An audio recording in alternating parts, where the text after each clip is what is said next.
Hello बच्चों, मैं हूं मनीष दुबे और आप लोग देख रहे हैं अपना शानदार चैनल डीएससी क्लासेस। आज हम लोग सॉल्यूशन का जो पहला टॉपिक है कंसंट्रेशन ऑफ सॉल्यूशन, उसका न्यूमेरिकल कंप्लीट करेंगे।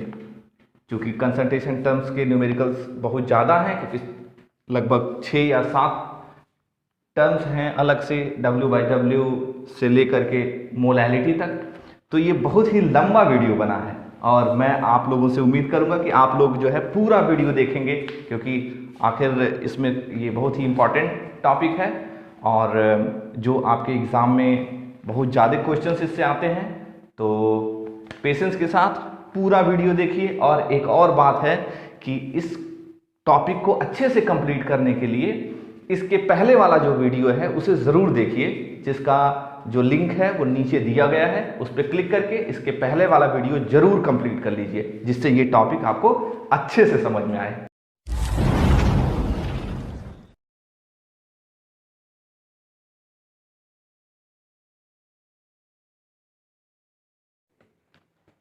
ओके बच्चों, तो अब हम लोग कंसंट्रेशन टर्म के थियोरेटिकल क्वेश्चन सॉल्व करेंगे। जो क्वेश्चंस पूछे जाते हैं वो क्वेश्चन थियोरेटिकल में सीधे सीधे आ जाएगा, define the term molarity molality. मतलब कि जितने भी टर्म्स आपने पढ़े हैं, लगभग 7 या 8 टाइप के, तो उनमें से जो मोलैरिटी और मोलैलिटी है, इनसे क्वेश्चन सबसे ज़्यादा आते हैं। तो हमें मोलैरिटी का अगर डिफिनीशन बताना है तो हम क्या बताएंगे, बता देंगे कि अगर हम नंबर ऑफ मोल को वॉल्यूम ऑफ सॉल्यूशन में डिज़ोल्व करते हैं 1 लीटर में, तो हम मोलैरिटी कहते हैं। तो ये हो जाएगा, इजी है, इसे हम पढ़ लेंगे। अगला क्वेश्चन है what is mean by the molality. तो मोलैलिटी और मोलैरिटी का डिफिनीशन हम एक बार देख लेंगे, ठीक है। कि अगर हम सोल्यूट को 1 लीटर में डिज़ोल्व करते हैं सॉल्यूशन में, तो हम उसे मोलैरिटी कहते हैं। और अगर हम सोल्यूट को 1 किलोग्राम सॉल्वेंट में डिज़ोल्व करते हैं तो उसे मोलैलिटी कहते हैं। अब देखो, ये क्वेश्चन है differentiate between molarity and molality. तो ये क्वेश्चन थोड़ा सा हमें देखना पड़ेगा कि हम कैसे मोलैलिटी और मोलैरिटी में डिफरेंस देखेंगे। इस क्वेश्चन को देखने से पहले हमें सबसे पहले इस क्वेश्चन को सॉल्व करना है। How does a change in temperature influence their value. मतलब कि अगर हम टेम्परेचर बदलें तो इसकी वैल्यू कैसे चेंज होगी। तो आइए हम देखते हैं, इसको समझने की कोशिश करते हैं। हम क्या समझने जा रहे हैं कि अगर हम टेम्परेचर चेंज करें तो क्या जो टर्म्स हैं, कंसंट्रेशन के टर्म्स हैं, वो चेंज होंगे। तो आइए हम लिखेंगे टर्म्स कंसंट्रेशन। तो टर्म्स कंसंट्रेशन में हमने बहुत सारे कंसंट्रेशन टर्म्स पढ़े थे।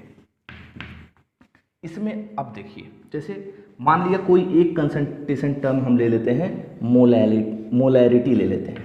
तो मोलैरिटी का जो फार्मूला होता है वो होता है N2/V ml × 1000। ये रहा मोलैरिटी का फार्मूला। मोलैलिटी का फार्मूला कैसे होगा, कह दो N2/W1 ग्राम × 1000। अब देखिए, हम ये पहले डिफरेंशिएट कर लें कि जितने भी तरह के कंसंट्रेशन टर्म्स हमने पढ़े हैं उनमें कौन कौन से ऐसे हैं जो टेम्परेचर चेंज करने पे चेंज हो जाएंगे।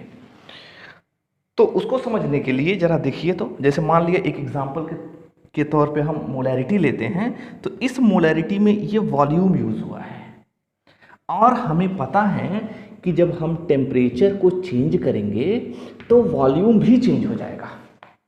जब टेम्परेचर बदलेगा तो वॉल्यूम चेंज हो जाएगा, और जब वॉल्यूम चेंज हो जाएगा तो मोलैरिटी भी चेंज हो जाएगी। मतलब कि अगर हम किसी भी कंसंट्रेशन टर्म्स के सारे वेरिएबल्स को देखें, इन वेरिएबल्स में कोई भी ऐसा वेरिएबल जो टेम्परेचर डिपेंडेंट होगा, अगर ऐसा है तो ये पूरा का पूरा टर्म ही टेम्परेचर डिपेंडेंट हो जाएगा। मतलब कि मोलैरिटी में वॉल्यूम है जो टेम्परेचर चेंज करने पे चेंज हो जाता है, तो हम कहेंगे कि मोलैरिटी भी चेंज हो जाएगी। लेकिन मोलैरिटी में नंबर ऑफ मोल, यानी कि अगर हम टेम्परेचर बढ़ाएंगे तो नंबर ऑफ मोल नहीं बढ़ सकता, किसी भी चीज़ का अगर मोल हम बढ़ाएं, अगर बढ़ाना चाहें टेम्परेचर चेंज करके, कोई रास्ता नहीं है। टेम्परेचर बढ़ाने से नंबर ऑफ मोल नहीं बढ़ता और उसका मास भी नहीं बढ़ता। इसका मतलब है कि ना ये टेम्परेचर डिपेंडेंट है ना ही ये टेम्परेचर डिपेंडेंट है, यानी कि दोनों टेम्परेचर डिपेंडेंट नहीं है, तो मोलैलिटी भी टेम्परेचर डिपेंडेंट नहीं है। तो अब सवाल ये है कि जितने भी तरह के कंसंट्रेशन टर्म्स आपने पढ़े हैं उनमें से आपको खोजना होगा कि कौन कौन सा टेम्परेचर डिपेंडेंट है, यानी कि जो डिपेंडेंट है, टेम्परेचर डिपेंडेंट यानी टेम्परेचर बदलने पे जो चेंज हो जाएगा, और जो नॉट इंडिपेंडेंट है। तो चलिए, इसका मतलब हमें पता चल गया जहां जहां वॉल्यूम रहेगा वहां वहां पे होगा। तो जरा याद करिए, जरा सोचिए। तो सबसे पहले क्या था, W/W। तो क्या W/W टेम्परेचर डिपेंडेंट है? तो कह दो मास चेंज नहीं होता है, इसका मतलब है W/W कहाँ रहेगा, यहाँ रहेगा। दूसरा क्या था, W/V था, यानी कि W/V कहाँ रखा जाएगा, W/V यहाँ रखा जाएगा। अगला कंसंट्रेशन टर्म क्या है, पार्ट पर मिलियन भी चेंज नहीं होगा, तो हम लिख देंगे ppm। और क्या है जो चेंज नहीं होगा, एक तो हमने यही लिखा है मोलैरिटी,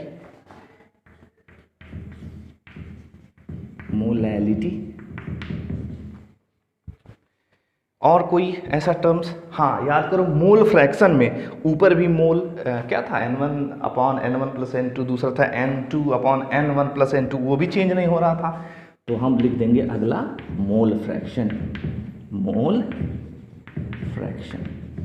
तो ये रहा हमारा। इतने टर्म्स ऐसे हैं जो टेम्परेचर इंडिपेंडेंट हैं, क्योंकि इनमें यूज होने वाला कोई भी वेरिएबल टेम्परेचर चेंज करने पे चेंज नहीं होता। आइए और खोजते हैं इसमें। तो इसमें तो पहला ये हो गया। और वॉल्यूम कहाँ यूज हुआ था, V/V में। और कहाँ पर हुआ था, मोलैरिटी में। और कहाँ हुआ था, नॉर्मेलिटी में।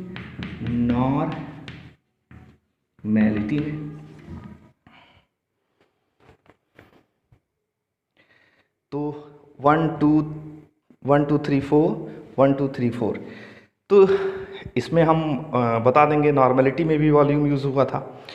अब एक और होता है टर्म जिसे हम स्ट्रेंथ कहते हैं, जिसे ग्राम पर लीटर में किया जाता है।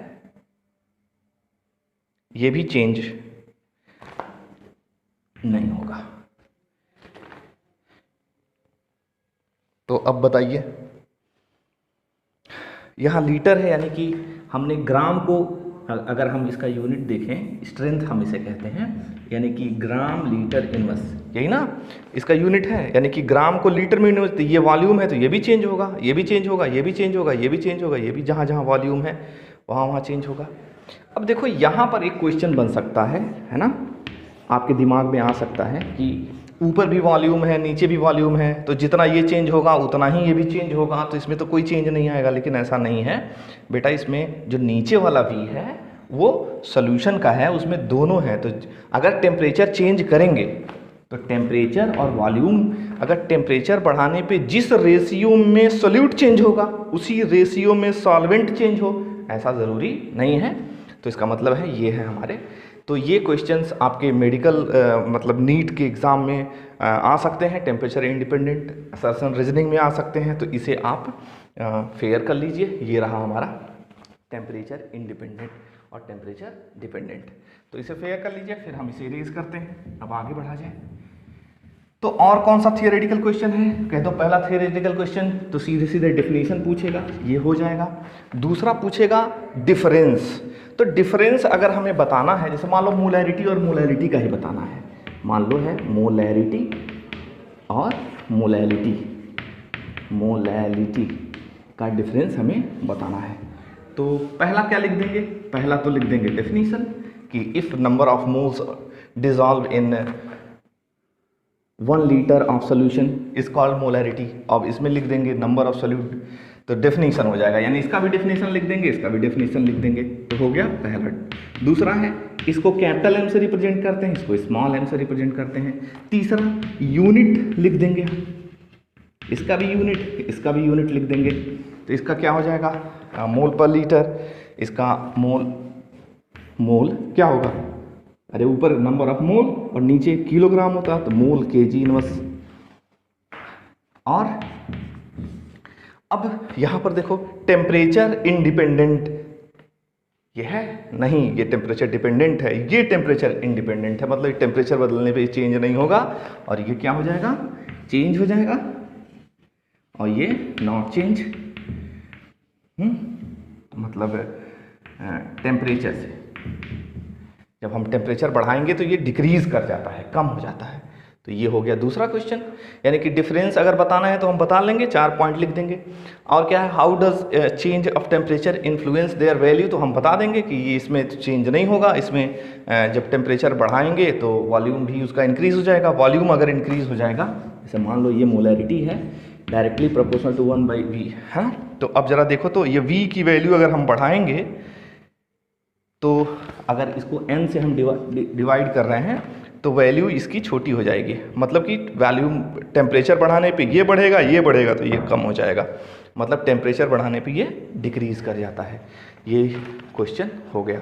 तो टोटल क्वेश्चन कितने हो गए, 1 2 3। अब एक क्वेश्चन है कि इनका हम कन्वर्ट कैसे करेंगे, है ना। यहां पर मैं अंडरलाइन कर देता हूं, how can we change in the value for a solution into molarity value। ये how can we change m, ये मोलैरिटी को मैंने स्मॉल m लिख दिया है, m वैल्यू मैं सर्कल कर देता हूं, small m value for a solution into the molarity value. इसको के लिए एक रिलेशन होता है, रिलेशन देख लीजिए, small m equal to m into 1000 upon 1000 into d minus m into m2। अब बताइए, इसमें डिफाइन कर लेंगे, m क्या है, मोलैरिटी है, m मोलैरिटी है, m2 क्या है, मोलर मास। आई थिंक आप तो एकदम समझ गए होंगे किसका मोलर मास, 2 कंपोनेंट 2 का, यानी कि जनरली किसका, सोल्यूट का। तो ये हैं हमारे इस तरह के थियोरेटिकल क्वेश्चन जिनको मैंने आपको एक्सप्लेन कर दिया। आई थिंक अब आप इसे कर लेंगे।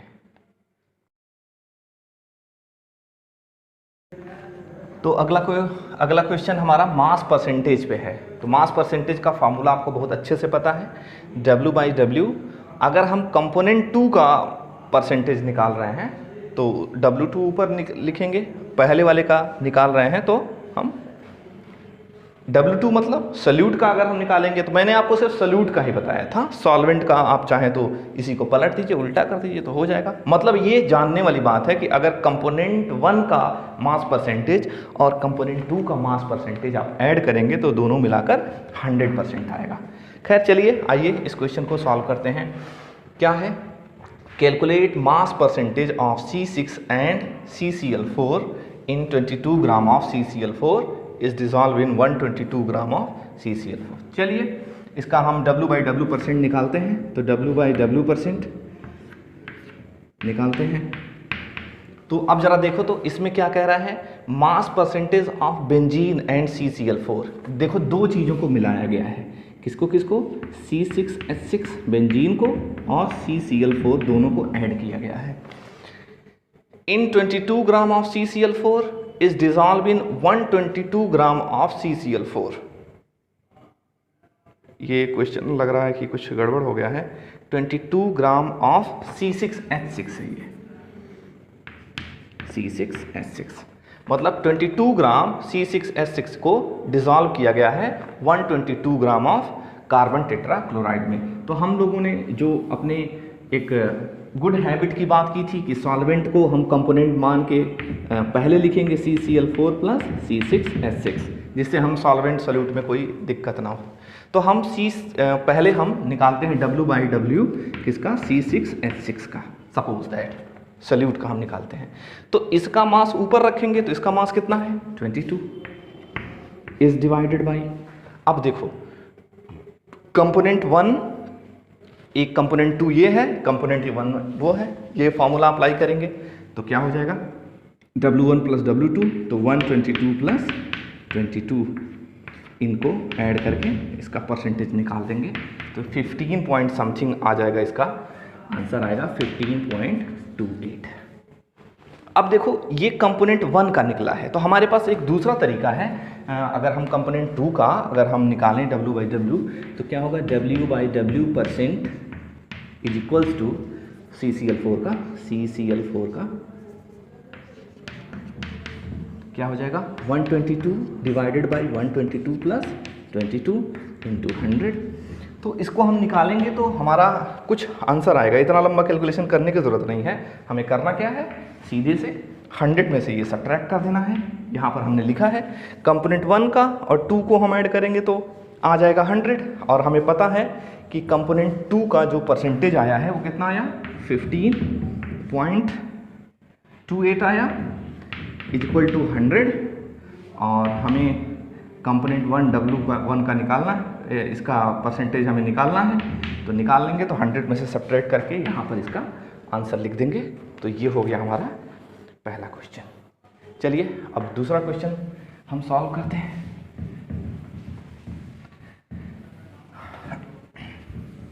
ये फार्मूला यहीं रहने दें, यहीं छोड़ देते हैं, ओके। चलिए दूसरा question,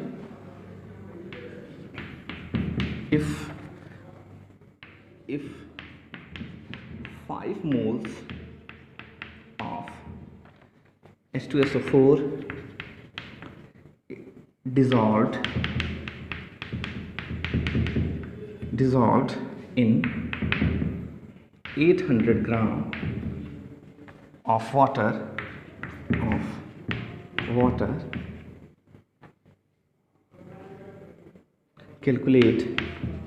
calculate mass percent of H2SO4। चलिए यहाँ पर H2SO4 हम निकालते हैं मास परसेंट। अब देखो इसमें है 5 मोल को डिज़ोल्व किया गया है, 5 मोल डिज़ोल्व किया गया है, यानी कि 5 मोल H2SO4 को डिज़ोल्व किया गया है, एक्वस सॉल्यूशन बनाया गया है 800 ग्राम ऑफ वाटर में, यानी कि वाटर सॉल्वेंट है तो W1 दिया हुआ है कितना, 800 ग्राम, और 5 मोल ऑफ H2SO4 दिया है, यानी कि N2 दिया है कितना, 5 मोल्स।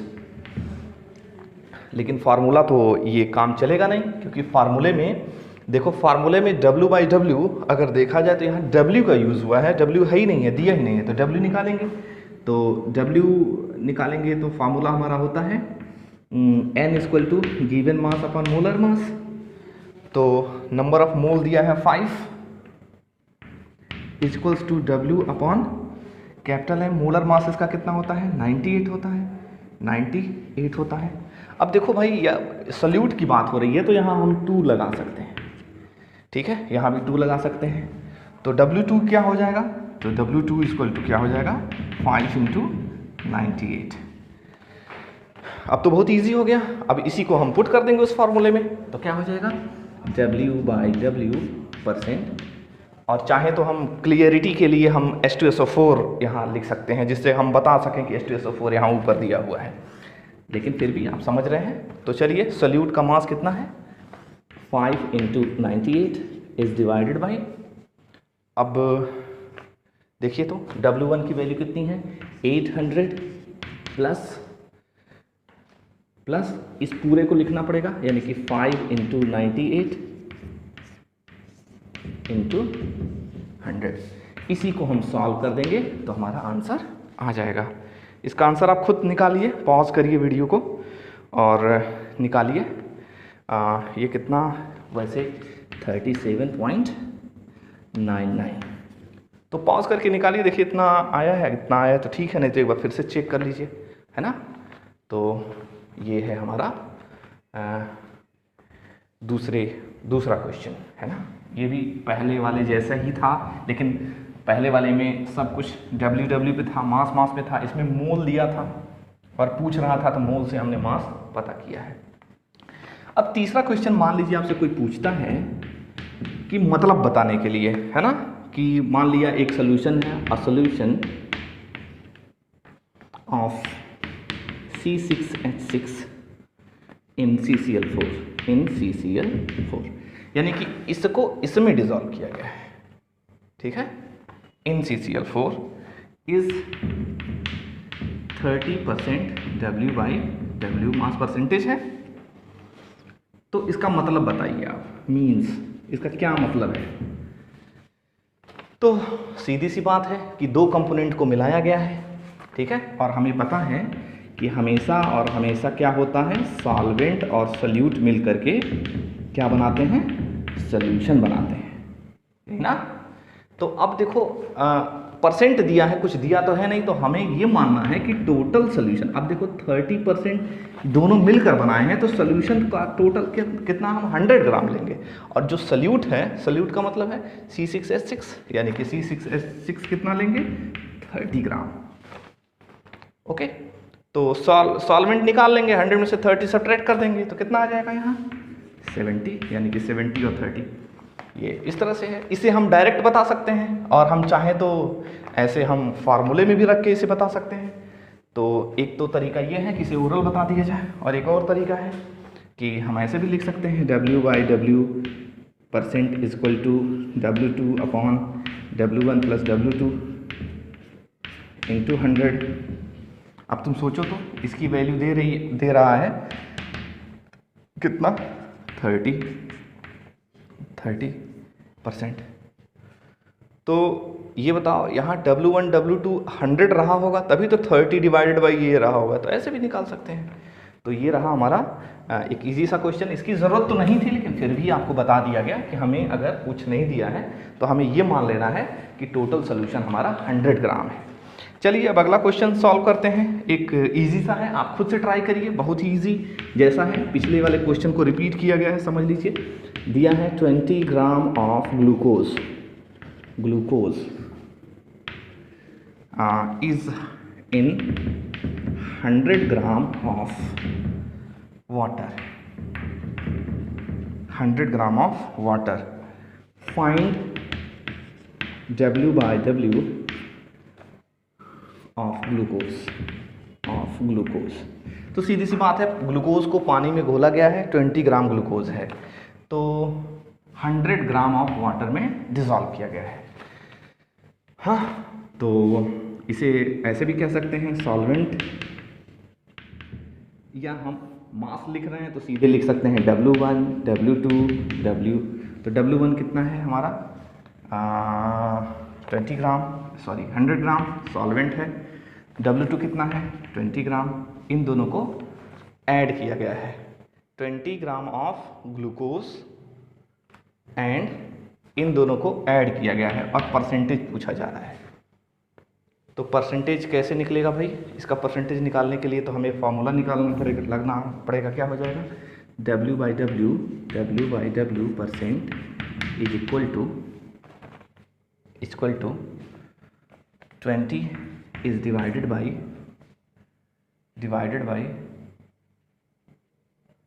100 plus 20 into 100।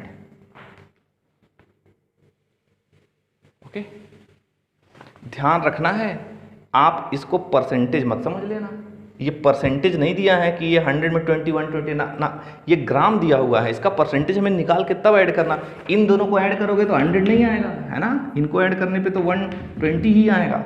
परसेंटेज निकालोगे तब इसका दोनों को रखोगे। अब इसे हमें सॉल्व करना पड़ेगा, तब जो है इसका परसेंटेज आएगा, और ग्लूकोज का परसेंटेज निकल जाएगा, तो उसके बाद हम 100 में से सब्ट्रैक्ट करके इसका परसेंटेज रख देंगे। ओके, यहाँ फिर से देखो भाई, कुछ लोग सोचते हैं ये 100 और 20 जो ऐड करने पर 100, अरे ये ग्राम दिया हुआ है, ये परसेंटेज थोड़ी है कि हम 100 ग्राम ले लेंगे। तो ये हो गया हमारा अगला क्वेश्चन। अब लगाते हैं अगला क्वेश्चन हमारा है, थोड़ा सा अलग है। आइए देखिए सारे कुछ तरह के क्वेश्चंस लगवा देना ठीक है। तो हमारे पास दो रास्ते हैं, चाहे तो हम अपने क्वेश्चन खुद बनाएं या कहीं बुक से लें।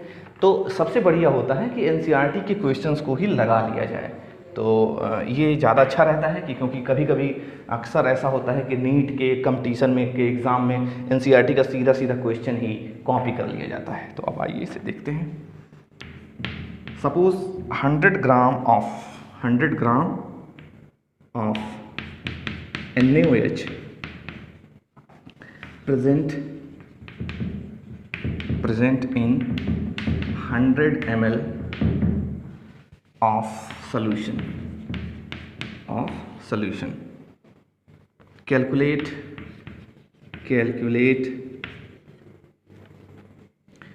W by W percent. If D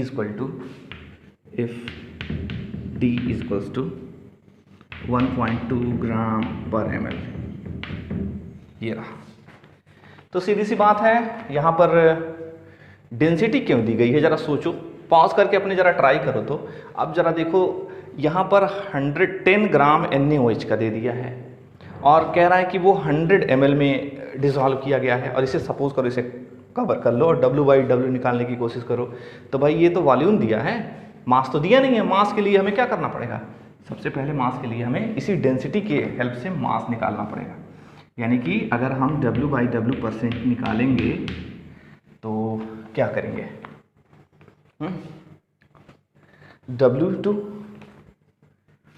ये है W2 अपॉन W, तो W2 तो दिया हुआ है, कितना दिया है, 10 ग्राम इंटू 100। ये W कहाँ से आएगा, यानी कि हमारा सॉल्यूशन का मास चाहिए हमें, तो हम कैसे निकालेंगे। तो सॉल्यूशन की डेंसिटी दी है, तो हम इसे अप्लाई कर देंगे, D equal to M by, या small m equal to D into V। तो डेंसिटी कितना है, 1.2 इंटू 100 इक्वल टू 120 ग्राम, ये हमारा है। अब इसी को हम यहाँ W की जगह रख देंगे, तो क्या हो जाएगा, 10 इज डिवाइडेड बाई 120 इंटू 100। अब इसमें है कि इस 100 में क्या इसको जोड़ना था, इसको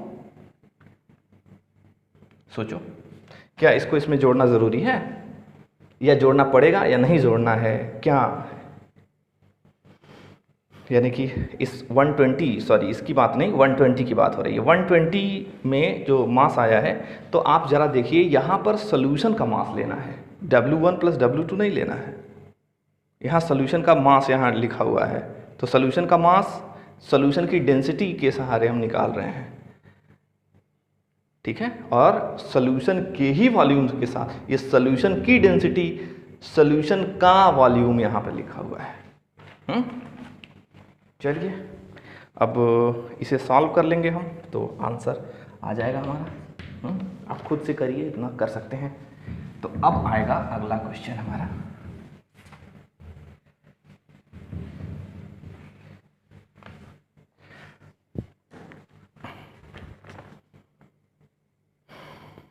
ये क्वेश्चन है अगला।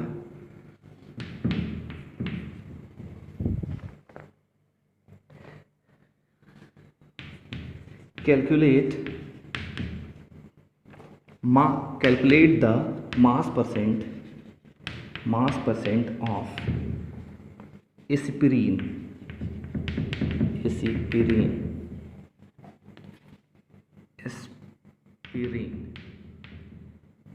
फार्मूला है C9H8O4।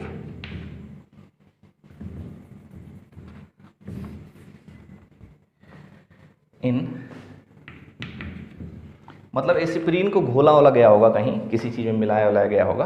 तो एस्पिरिन को किस में मिलाया जाता है, कह दो इसको हम एसीटोनाइट्राइल में मिलाते हैं, इन एसीटोनाइट्राइल।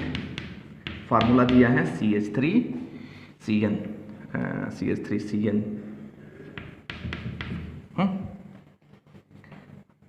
अब देखो लिखा है when 6.5 gram of C9H8O4 is dissolved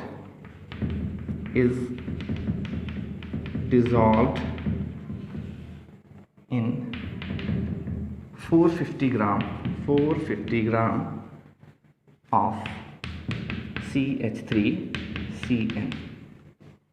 तो आइए मास परसेंट हम इसका देखते हैं। हाँ, तो अब इसको हमें सॉल्व करना है। क्या कहना है? Calculate the mass percent of aspirin in acetonitrile. चलो भैया, एक इन्फॉर्मेशन है, एनसीईआरटी का क्वेश्चन है, तो इसका मतलब एक आपको नॉलेज, एक इन्फॉर्मेशन मिली कि भाई एस्पिरिन को एसीटोनाइट्राइल में घोला जाता है। तो कह रहा है कि व्हेन 6 पॉइंट, ये तो इन्फॉर्मेशन है, क्वेश्चन यहाँ है, when 6.5 gram of aspirin is dissolve in 450 gram of CH3CN। तो कुछ लोग यही पढ़ के डर के छोड़ देंगे कि ये पता नहीं क्या एस्पिरिन दिया है ना, और ये इसे सॉल्व करना है ना, एग्जाम में लोग घबरा जाते हैं पहले ही लाइन में, अरे एस्पिरिन इतना बड़ा है ना, पता नहीं क्या है। तो हालांकि ऐसा कुछ नहीं है, ये तो कुछ नहीं, इसका कोई मतलब ही नहीं है ना। इसका मतलब क्वेश्चन यहाँ से शुरू हो रहा है, ये तो इन्फॉर्मेशन दे के आपको डराया गया है। तो आइए तो देखते हैं। तो इसका मास कितना दिया है? 6.5 अपॉन, इन दोनों को ऐड करेंगे 6.5 और 450 ग्राम को, तो क्या हो जाएगा? 6.5 प्लस 450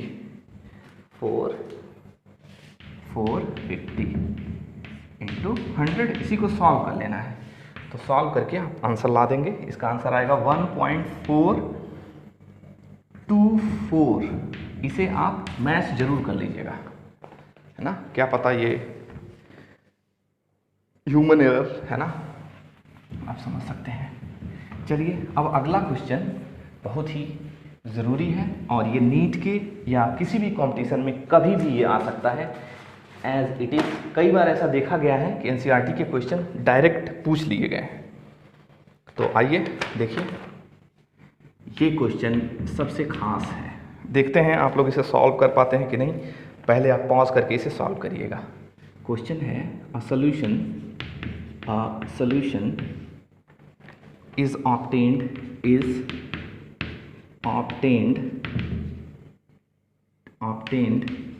by mixing 300 ग्राम, यहाँ से लिख देते हैं, 300 gram of 25% solution and 400 gram of 40% solution by mass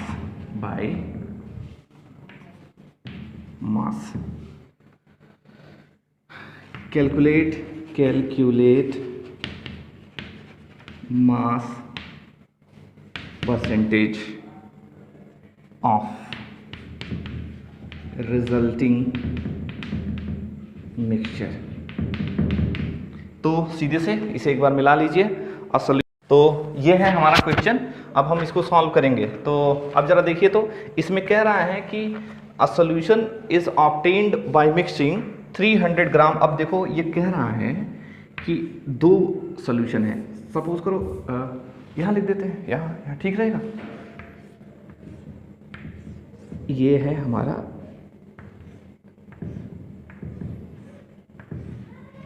ये, अब कह रहा है कि ये 25% W/W है इसका, 25%, और इसका कितना है 40%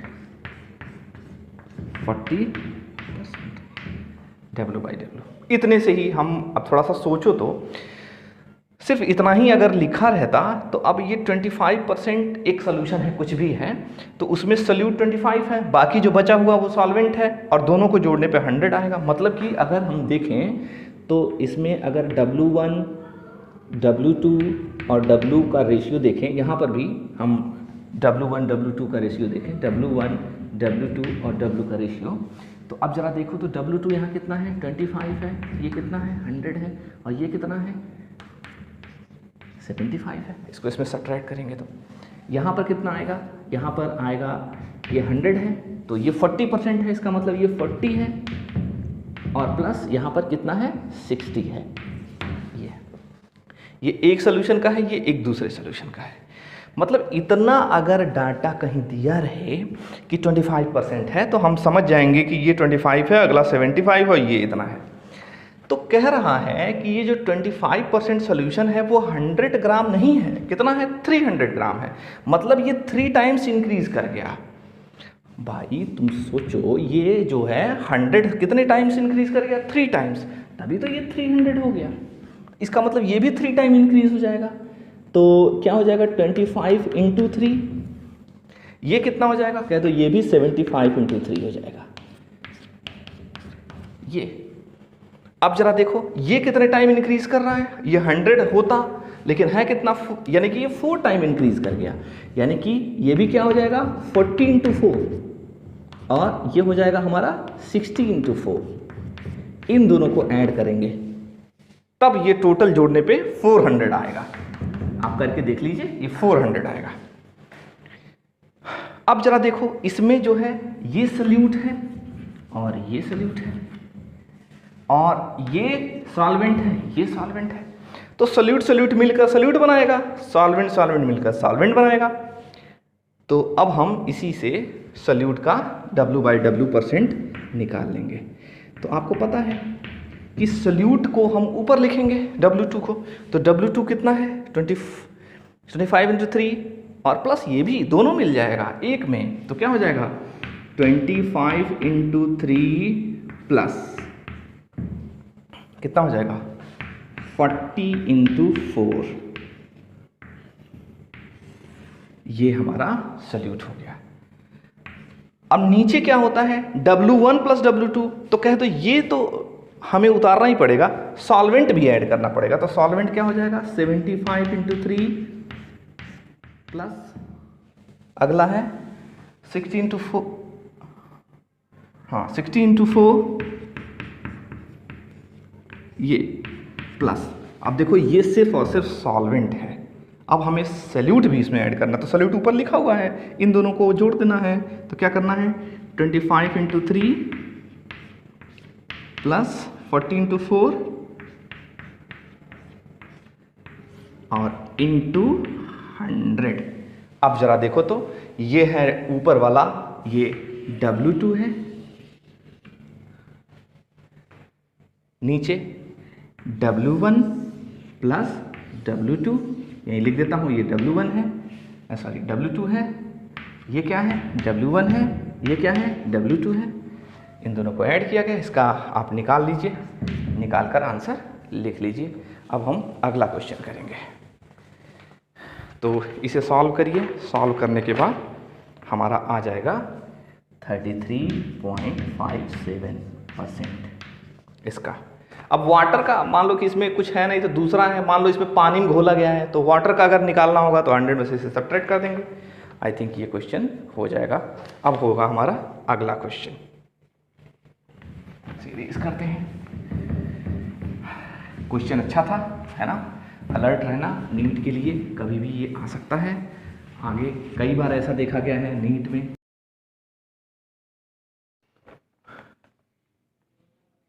मोल फ्रैक्शन के न्यूमेरिकल सब हमें सॉल्व करने हैं, और पहला न्यूमेरिकल हमारा यहाँ लिखा हुआ है, calculate mole fraction of C6H6 in solution containing 30% by mass in CCl4। तो सबसे पहले हम यही डिसाइड कर लेते हैं कि हमारा सॉल्वेंट और सॉल्यूट है क्या। तो अब देखो सॉल्यूट C6H6 का परसेंटेज यहाँ दिया है, तो 30% का मतलब 30 ग्राम आपको पहले ही बता दिया गया है, और टोटल हमारा जो सॉल्यूशन है उसे हमें कितना लेना होता है 100 होना है। तो सीधी सी बात है, ये 30 है, ये 100 है, तो ये कितना हो जाएगा, इसको सब्ट्रैक्ट करके यहाँ लिख देंगे कितना 70 ग्राम। मतलब कि जो सॉल्यूट हमारा है C6H6, यहाँ लिख देता हूँ C6H6, और जो सॉल्वेंट हमारा है वो CCl4 है। और ये कह भी रहा है कि C6H6 यानी कि benzene in the solution containing 30% by mass in CCl4। तो ये हमारा डाटा है, इसके हिसाब से हमें मोल फ्रैक्शन कैलकुलेट करना है बेंजीन का। तो बेंजीन का मोल फ्रैक्शन कैसे कैलकुलेट करेंगे, तो बेंजीन का मोल फ्रैक्शन का मतलब है कंपोनेंट 2 का मोल फ्रैक्शन, या हम ऐसे भी कह सकते हैं काई C6H6 का मोल फ्रैक्शन निकालने के लिए NC6H6 upon NC6H6 plus NCCl4, ये यानी हमें नंबर ऑफ मोल कैलकुलेट करना है सबसे पहले। तो नंबर ऑफ मोल कैलकुलेट करने के लिए पहला कंपोनेंट अगर लेंगे तो पहले वाले का गिवन मास अपॉन मोलर मास, दूसरा लेंगे दूसरा कंपोनेंट का अगर नंबर ऑफ मोल कैलकुलेट करेंगे तो दूसरे का दूसरे से डिवाइड करेंगे। तो चलिए हम इन दोनों का यहाँ पर कैलकुलेट कर लेते हैं। इसे पहले हम number of mole he calculate कर लेते हैं। तो नंबर ऑफ मोल कैलकुलेट करने के लिए चलिए इसका क्या हो जाएगा, ये है हमारा N1 इक्वल्स टू क्या हो जाएगा, गिवन मास 70, मोलर मास इसका हमने पहले से कैलकुलेट करके रखा हुआ है 154, और इसका N2 निकालेंगे तो कितना है 30 इज डिवाइडेड बाई 78। तो इसको सॉल्व कर लिया जाएगा। इसको सॉल्व करेंगे तो हमारा आ जाएगा 0.45 और N2 की जो वैल्यू आएगी वो आ जाएगी 0.38। अब हम मोल फ्रैक्शन निकाल सकते हैं किसका, बेंजीन का अगर मान लिया निकालना है तो काई2 लिख देते हैं। काई2 equal to N2 upon N1 plus N2 is equals to N2 की वैल्यू कितनी आई है 0.38 अपॉन 0.45 प्लस 0.38।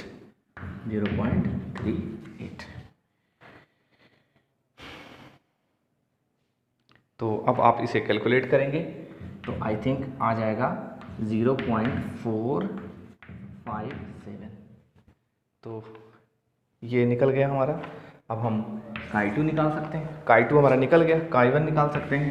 तो काई1 इक्वल्स टू 1 माइनस काई2, तो 1 माइनस 0.457 कैलकुलेट करके यहाँ लिख देंगे।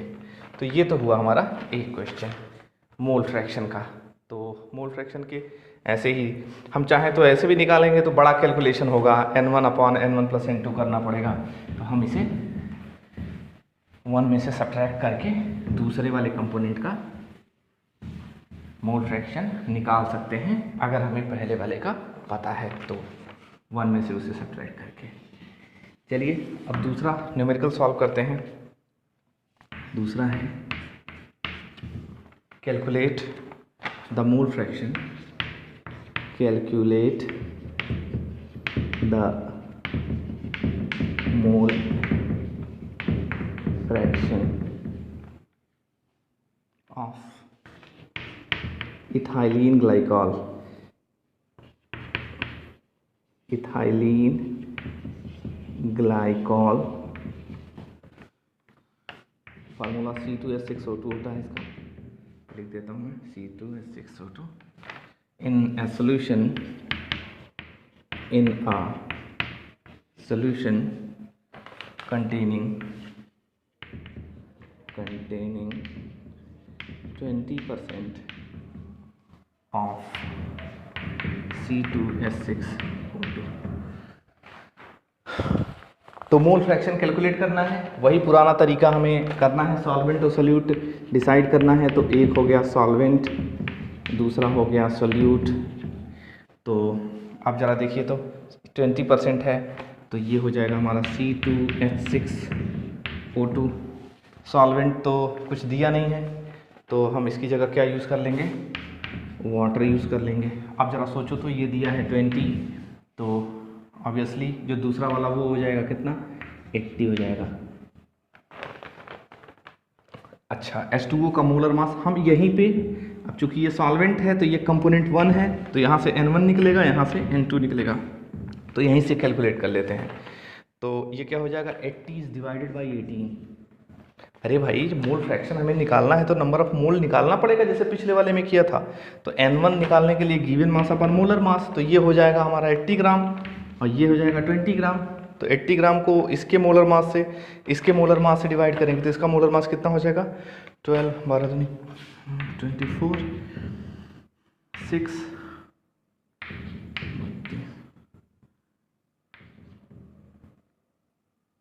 62।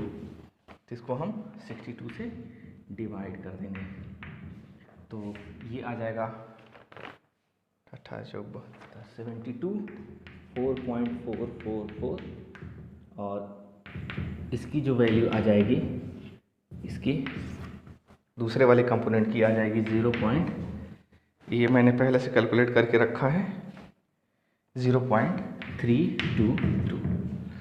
तो अब n1 और n2 की वैल्यू कैलकुलेट हो गई, n1 और n2 की। तो यहाँ मैं कैलकुलेट कर देता हूँ chi1 और chi2। तो chi1 कैसे कैलकुलेट होगा, chi1, तो chi1 के लिए हम पहला वाला कंपोनेंट 4.444 ऊपर रखेंगे और नीचे क्या हो जाएगा 4.444 और प्लस 0.322, इसको सॉल्व कर लेंगे, आंसर आ जाएगा। और chi2 हम निकाल लेंगे, इसका आंसर जो है वो आता है 0.932।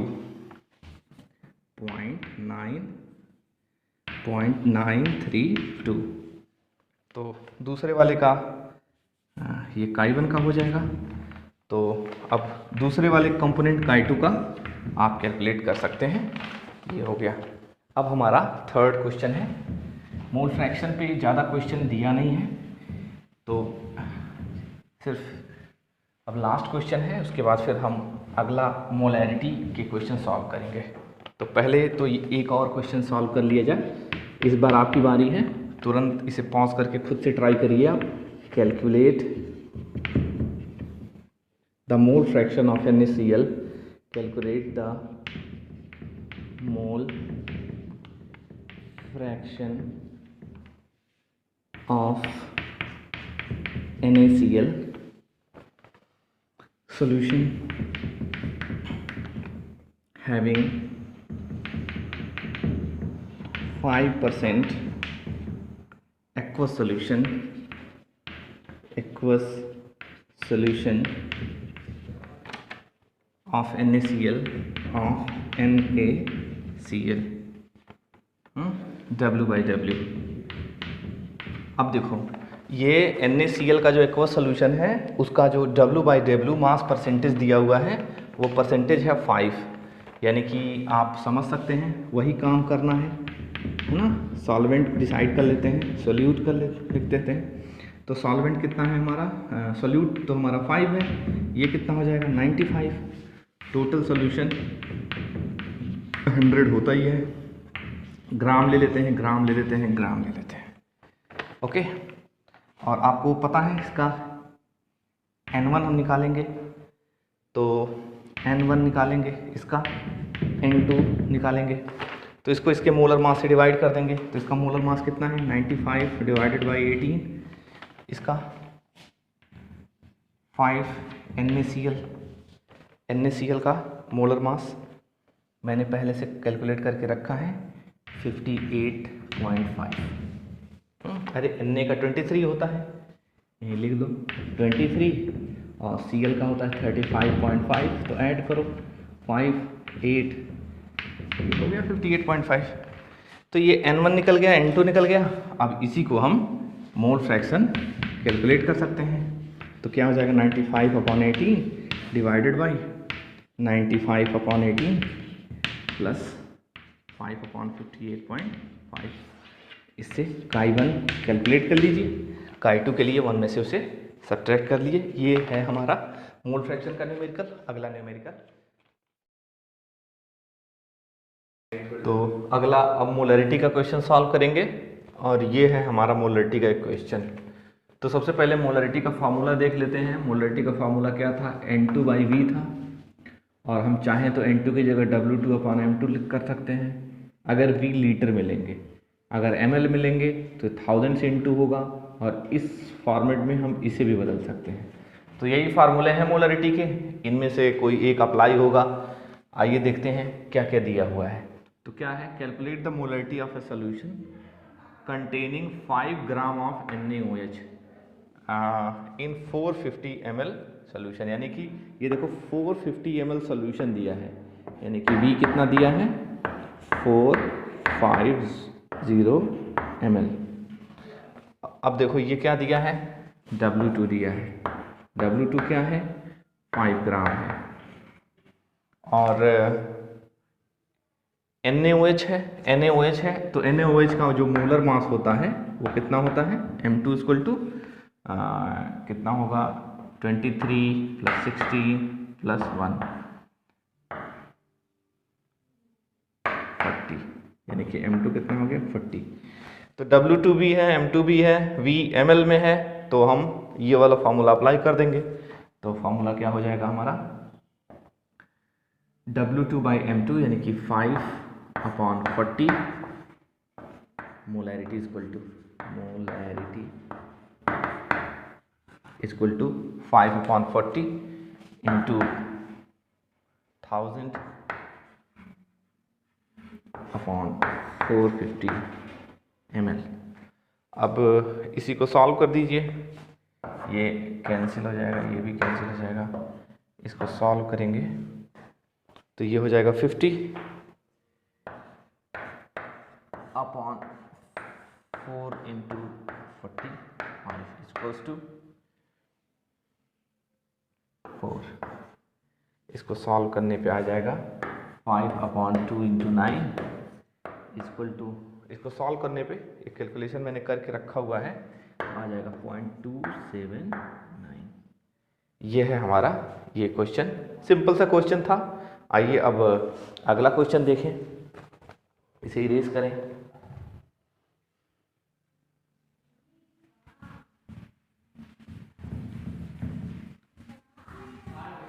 चलिए अगला क्वेश्चन है, calculate the molarity of each of the following solution. Calculate molarity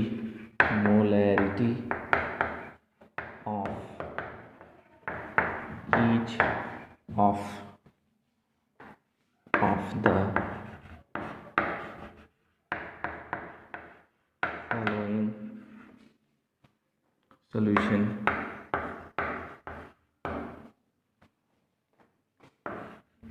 अब देखो इसमें दो क्वेश्चन हैं, तो पहले हम सेक्शन ए को सॉल्व करते हैं। तो कह रहा है कि 30 ग्राम ऑफ CONO3 का होल ट्वाइस इंटू 6H2O इन 4.3 लीटर सॉल्यूशन। यानी कि अब इनको दोनों को जोड़ा जाए तो क्या कह रहा है, calculate the molarity of a solution which contains 30 gram of CONO3 का whole twice into 6H2O in 43 litre of solution. तो अब जरा देखो, तो ये दिया है W दिया है W2, यानी कि W2 कितना दिया है 30 ग्राम। अब कोबाल्ट नाइट्रेट का हम मोलर मास निकालेंगे, तो कोबाल्ट नाइट्रेट का जो मोलर मास M2 है, इसे हम यहाँ कैलकुलेट करते हैं। कोबाल्ट का एटॉमिक मास कितना होता है 58 ऐसा है कि पहले हम इसका मोलर मास ही कैलकुलेट कर लेते हैं। चलिए, तो कोबाल्ट का जो मोलर मास होता है वो होता है 58.7 प्लस, अब देखो नाइट्रोजन का ट्वाइस है तो क्या हो जाएगा 14 इंटू 2 प्लस 3 2 6 हो, तो कितना हो जाएगा 16 इंटू 6 प्लस 6 इंटू 18 6 इंटू 18। अब देखिए इसमें सब ऐड हो गया, ये कोबाल्ट है, ये नाइट्रोजन है, ये ऑक्सीजन है और ये हमारा वाटर है। अब इसे हमें ऐड करना है, तो क्या हो जाएगा 58.7 प्लस 28 प्लस 96 प्लस 108। अब इसको ऐड करेंगे तो ऐड करने पे हमारा आ जाएगा 290.7 ग्राम मोल इनवर्स। तो ये थोड़ा सा बड़ा सा है, तो इसे हम अप्लाई करेंगे, यानी कि अब हमें पता चल गया कि W2 का जो मोलर मास है वो कितना है 290.7। तो इसे हम लिख लेंगे यहाँ,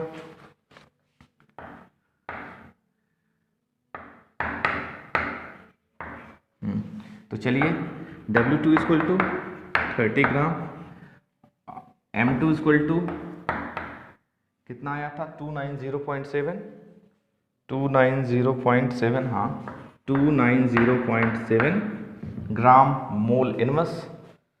अब बताइए वॉल्यूम कितना दिया हुआ है, वॉल्यूम जो है ये मिट गया है आई थिंक।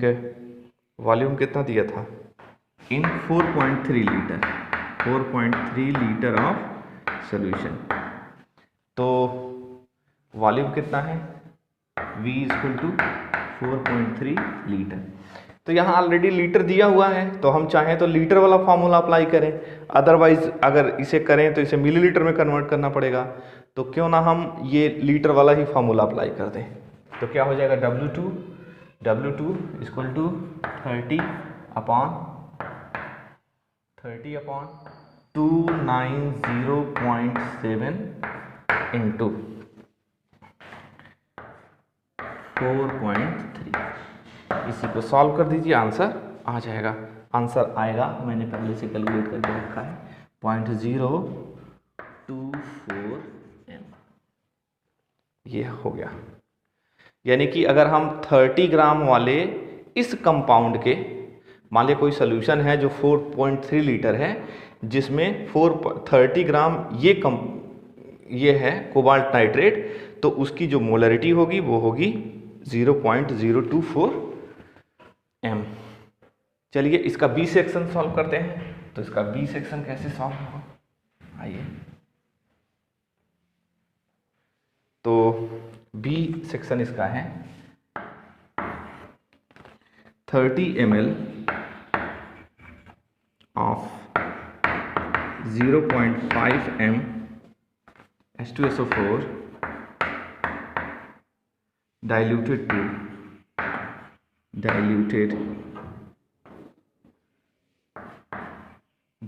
to 500 ml। अब जरा सोचो तो 30 ml, अब इसको थोड़ा सा समझना पड़ेगा।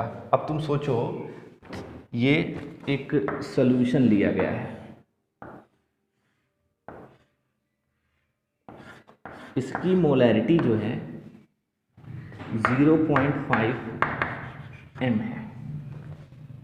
m है, और इसका जो वॉल्यूम है वो कितना है 30 ml है। तो 0.5 m का क्या मतलब होता है? 0.5 का मतलब होता है कि एक ऐसा सॉल्यूशन जिसमें 0.5 मोल डिसॉल्व हुए हों 1 लीटर में। कहने का क्या मतलब है? कहने का मतलब है कि एक सॉल्यूशन रहा होगा जिसमें 1 लीटर सॉल्यूशन रहा होगा, और उसमें जो डिसॉल्व किया गया होगा वो कितना 0.5 मोल डिसॉल्व किया होगा। अब देखो, यानी कि 0.5 मोल अगर 1 लीटर सॉल्यूशन है, इसी में से कितना निकाला गया होगा 30 ml निकाल लिया गया होगा। तो ये हमारा सॉल्यूशन बन के था। अब कह रहा है कि इसी में पानी मिला देना है, पानी मिलाकर इसका जो वॉल्यूम है 30 ml से 500 ml कर देना है। तो इसका वॉल्यूम, तब इसकी मोलरिटी क्या होगी? तो इसके लिए तो पहले तो एक फार्मूला होता है, that is M1V1 equals to M2V2। अब ये कैसे हुआ, ये कैसे प्रूफ हुआ, इसे बाद में हम देखेंगे, लेकिन आप ये जान लीजिए। अब M1 की जगह इसकी मोलरिटी रख देंगे तो कितना हो जाएगा 0.5। पहले यही सोल्यूशन है और पहले 0.5 मोलरिटी है, और इसी समय वॉल्यूम कितना है 30 है, इक्वल्स टू, अब देखो आपको पता है इसी सोल्यूशन में वाटर ऐड करके एक नया सोल्यूशन बनाना है। इसी में वाटर ऐड करके, और इसमें कितना पानी मिलाना है, इतना पानी मिलाना है, वाटर ऐड करना है कि इसका वॉल्यूम 500 हो जाए।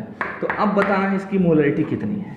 तो क्या हो जाएगा M2 इक्वल्स टू, अब देखो इसी को सॉल्व कर दो तो क्या हो जाएगा 0.5 into 30 upon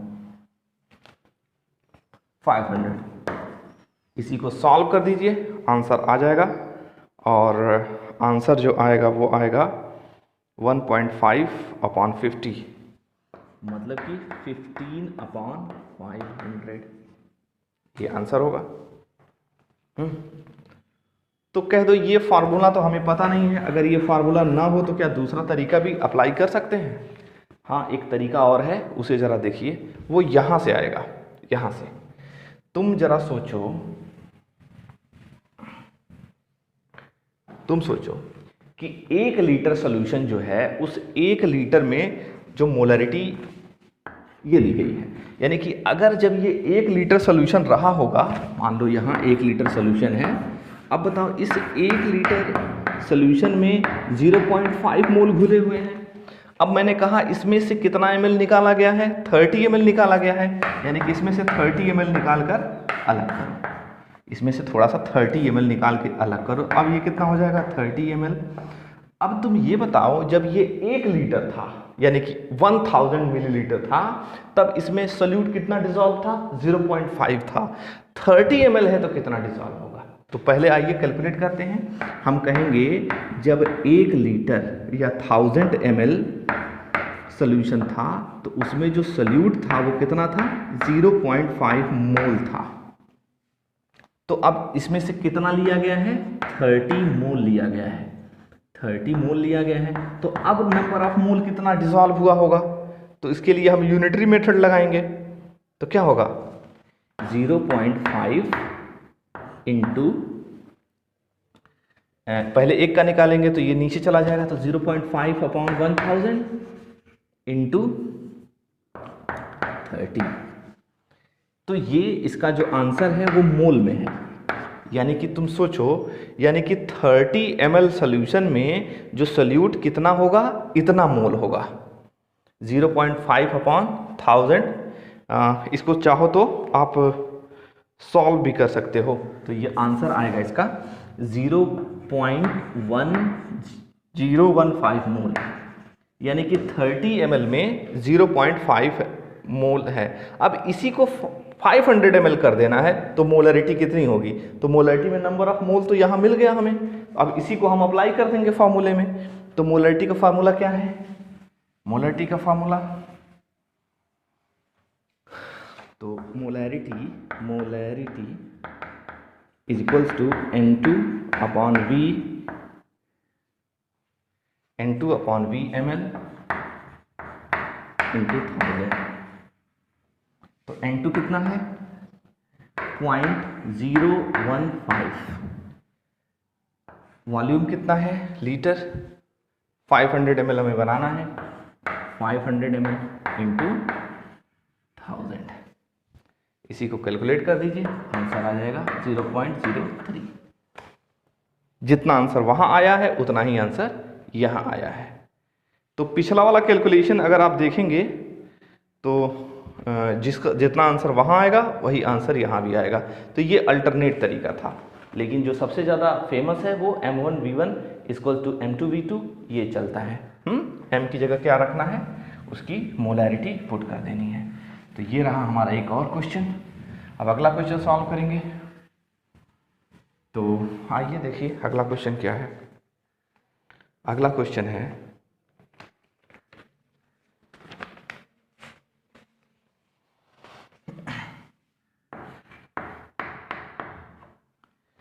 concentrated HNO3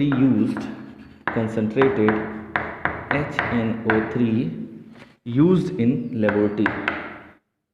Concentrated HNO3 used in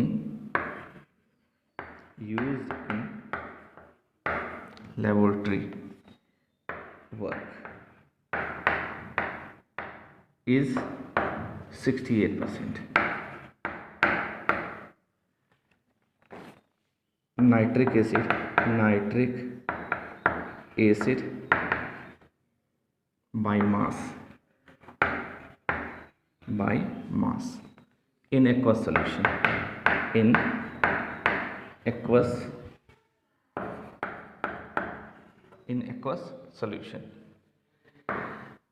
देखो भाई ये जान भी लो है ना कि लैब में जो नाइट्रिक एसिड यूज होता है उसका कंसंट्रेशन जनरली 68% पर होता है। अब इसी पे क्वेश्चन पूछ रहा है what should be molarity of such sample, what should be the molarity of sample of acid if the density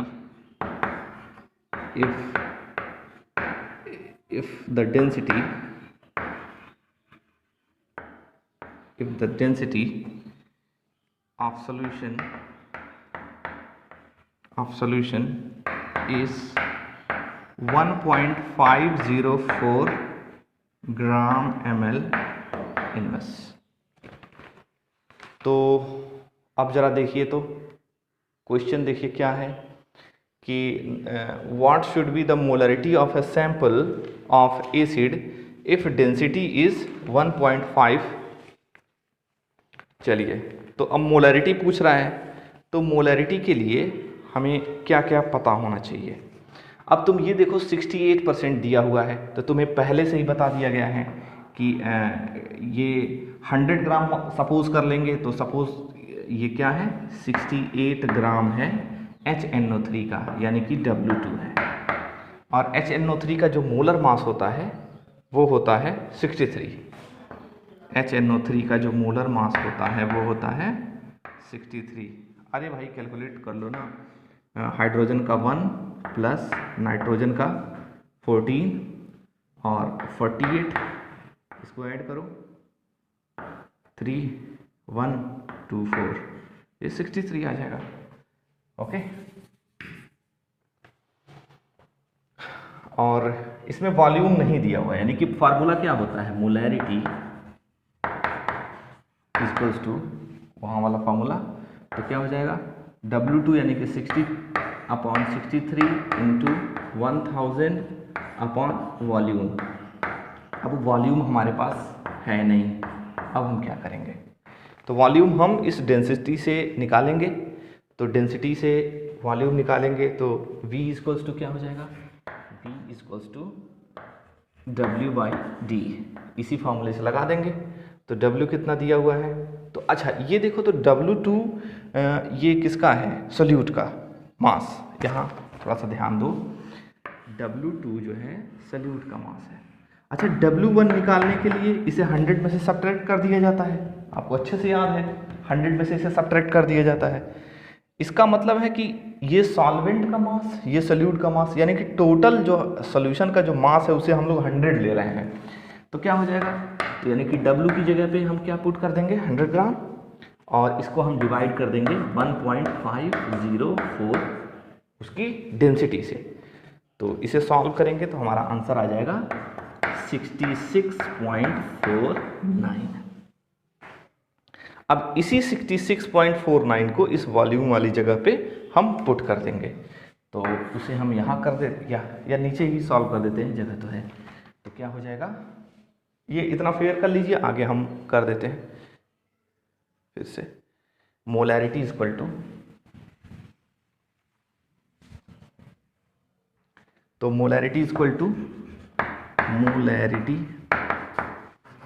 equals to 68/63 into 1000 upon जो वॉल्यूम हम लोगों ने कैलकुलेट किया था वो कितना था 66.49।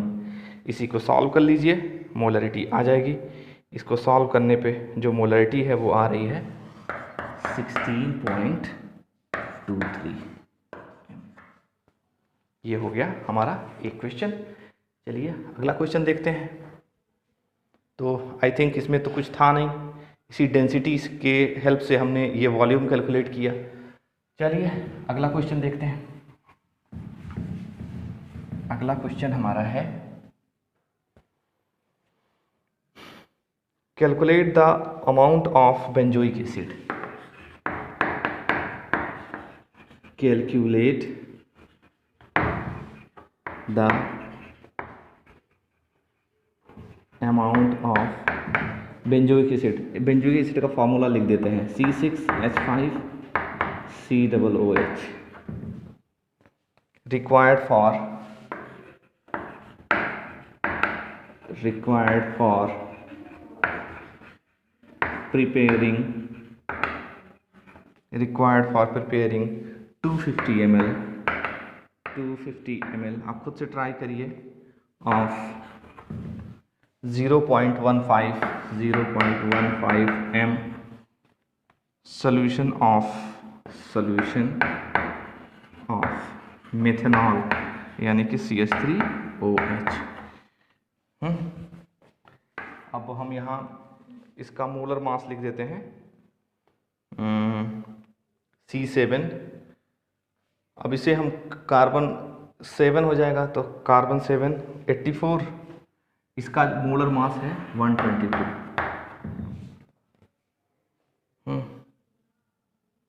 तो चलिए मोलैरिटी कैलकुलेट करते हैं। मोलैरिटी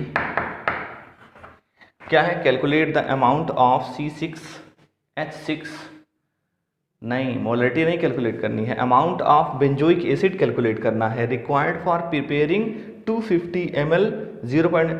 यानी कि इसे हम ऐसे, फार्मूला तो यही लगेगा लेकिन हमें क्या करना है, देखो मोलैरिटी दी हुई है, यानी कि W2/M2 into 1000 is divided by VmL। अब जरा बताओ तो W2 दिया हुआ है, W2 कैलकुलेट करना है। मोलैरिटी कितनी है? मोलैरिटी है 0.15। W2 हमें नहीं पता है, मोलर मास हमें पता है। इसका मोलर मास कितना होता है अभी बताया, 122 होता है, आप इसे सीख गए होंगे। और into 1000 is divided by volume कितना दिया है, वॉल्यूम कहीं दिख रहा है? अच्छा हाँ ये रहा 250। अब इसी को कर लो तो ये 4 से चला जाएगा 4, और W2 इसको निकाल लेंगे तो W2 हमारा आ जाएगा, मैंने पहले से निकाल के रखा हुआ है, तो W2 की वैल्यू है 4.575। या मैं निकालूं? आप निकाल सकते हैं 4.575। सारे आंसर्स एक बार आप करके खुद करके ट्राई करिएगा, उसे वेरीफाई कर लीजिएगा। तो ये हो गया हमारे मोलैरिटी का क्वेश्चन। अब अगला क्वेश्चन हम लोग मोलैरिटी का करेंगे। तो चलिए मोलैरिटी के क्वेश्चन सॉल्व करते हैं। मोलैरिटी का ये फॉर्मूला है, ये आपको बहुत अच्छे से पता है। तो चलिए पहला क्वेश्चन को सॉल्व करते हैं। Calculate the molarity of 2.5 gram of acetic acid in 75 ग्राम। अब देखो जो हमने फार्मूला पढ़ा था वो था number of moles upon mass of solvent in kilogram या ग्राम इंटू 1000। चूँकि नंबर ऑफ मोल दिया नहीं है, यहाँ पर ग्राम दिया है, तो हम ये वाला फार्मूला अप्लाई करेंगे तो हो जाएगा मोलैरिटी इक्वल्स टू, ये मास दिया है W2 यानी 2.5 ग्राम upon 2.5 in 75 gram of C6 benzene, है ना। अरे भाई ऐसे सोचो, देखो सोल्यूट और सॉल्वेंट, देखो एक है सोल्यूट सॉल्वेंट और हमारा दूसरा है सॉल्यूट जिसको घोला गया है। तो सोल्यूट हमारा जो एसिटिक एसिड है और ये सॉल्वेंट हमारा C6H6 है। तो C6H6 का मास 75 दिया है, यानी कि हम इसको 75 ग्राम से डिवाइड करेंगे, लेकिन हम ये लगा रहे हैं मोलर मास। तो हमें सबसे पहले एसिटिक एसिड का मोलर मास कैलकुलेट करना पड़ेगा। एसिटिक एसिड का जो मोलर मास होता है वो 60 होता है, 60 होता है। कैलकुलेट कर लो, C2H4O2 का मोलर मास कितना आ जाएगा 60। तो हो गया W2/M2 into 1000 divided by W1, इसका मास कितना है 75 है। सिंपल सा कैलकुलेशन है, आप इसे कर लीजिए और आप आंसर ला दीजिए 2.5 डिवाइडेड बाई 60। तो इसका जो आंसर आता है वो आता है 0.556। खुद से आप कर लीजिए, है ना, सिंपल है। 5 से 0 0 कैंसिल, है ना, आप इसे कर लीजिए। अब हमारा अगला क्वेश्चन, तो इस बार यूरिया पे क्वेश्चन है, calculate the mass of urea, mass पूछ रहा है। क्वेश्चन है calculate the mass of urea, mass of, calculate mass of urea NH2CO NH2 required in making 2.5 kilogram of 0.25 molar aqueous solution। ये रहा हमारा। अब देखो मास ऑफ यूरिया, फॉर्मूला कुल मिला के यही है, मोलैलिटी दी हुई है। फार्मूला हमारा क्या है, molality equals to W2/M2 into 1000 upon W1 gram. तो चलिए मास ऑफ यूरिया W2 पूछ रहा है, मोलैलिटी कितनी दी है 0.25, तो 0.25 is equals to W2 is divided by M2 molar mass. तो यूरिया का मोलर मास भी 60 होता है, जरा देख लो तो NH2CO NH2 है ना, तो 2 बार N हो जाएगा 2N N2 और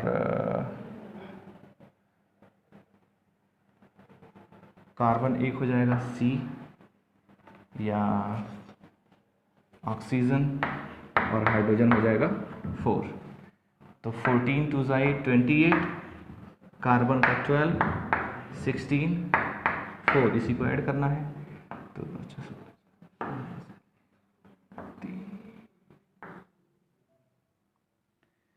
ऐसे देखो तो हाँ, तो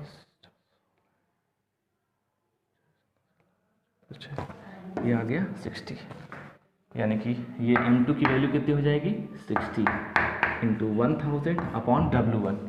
W1 का क्या मतलब है, ये मास। अब जरा देखो तो यहाँ पर तुमने 1000 लिख दिया है, इसका मतलब है कि W1 आपको ग्राम में लिखना पड़ेगा। अगर आपको 2.5 पुट करना है तो 1000 हटाना पड़ेगा। तो चूंकि आपने पहले लिख दिया है तो हम इसी को हम 1000 से इंटू कर देते हैं, तो ये कितना हो जाएगा 25 ग्राम में हम इसे पुट करेंगे। तो अब इसी को सॉल्व कर लीजिए, W2 निकाल लीजिए। W2 इसको तो क्या हो जाएगा 0.25, ठीक है। अब हम ऐसा करते हैं, जो ऊपर जाएगा उसे पहले लिख लेते हैं। तो ये दोनों नीचे वाले ऊपर चले जाएंगे, तो कितना 60 into 2500 is divided by 1000। Simple सा कैलकुलेशन है, इसी को सॉल्व कर लीजिए तो 37.5 आंसर आ जाएगा ग्राम में। तो ये रहा हमारा अगला क्वेश्चन। चलिए नेक्स्ट क्वेश्चन सॉल्व करते हैं।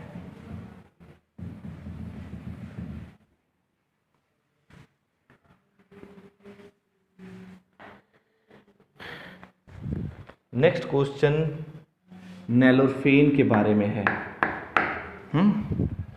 नेलोरफीन क्या होता है, कह दो। नेलोरफीन एक ऐसा कंपाउंड है जो मॉर्फिन की जगह पे यूज़ होता है। मॉर्फिन नशे के लिए, मेडिसिन के लिए यूज़ किया जाता है। तो अगर वो लोग, जो लोग मॉर्फिन का नशा करते हैं, जब उन्हें मॉर्फिन का नशा छुड़ाया जाता है तो उनके बॉडी के अंदर कॉम्बैट विड्रॉल सिस्टम आएगा, उन्हें बेचैनी होगा, पागलों जैसी हरकत करेंगे, उसे कॉम्बैट विड्रॉल सिस्टम कहते हैं। तो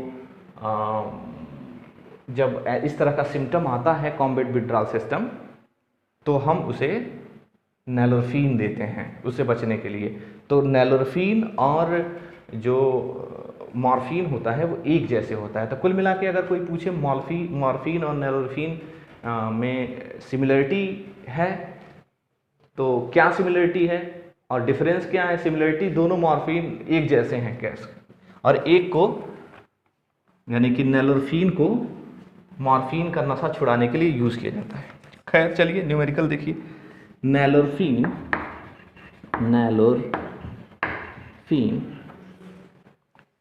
नैलोरफीन इसका फॉर्मूला लिखिए C19H21NO3 are used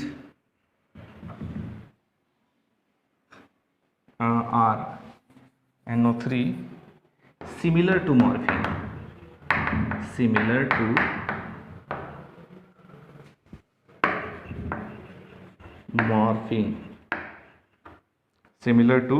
morphine is used to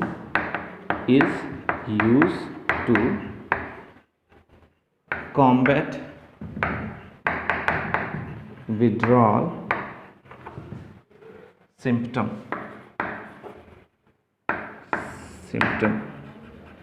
देखो इसमें सिर्फ और सिर्फ एक इन्फॉर्मेशन दी गई है कि नैलोरफीन सिमिलर होता है मॉर्फिन के, और मॉर्फिन के वजह से जो कॉम्बैट विड्रॉल सिम्टम आता है उसको कम करने के लिए हम इसे देते हैं।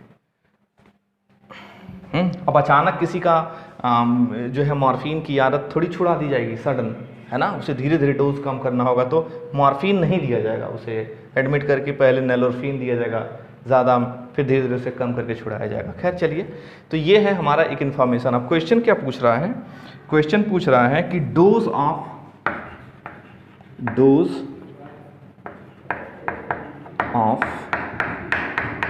नैलोरफीन generally given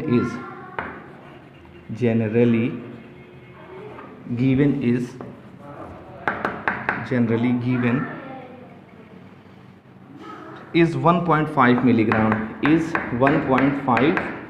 मिलीग्राम, यानी कि जो डोज नैलोरफीन का दिया जाता है वो 1.5 मिलीग्राम दिया जाता है। लेकिन सीधी सी बात है, इसको किसी में डिसॉल्व करके दिया जाएगा, तो वही पूछ रहा है calculate the mass of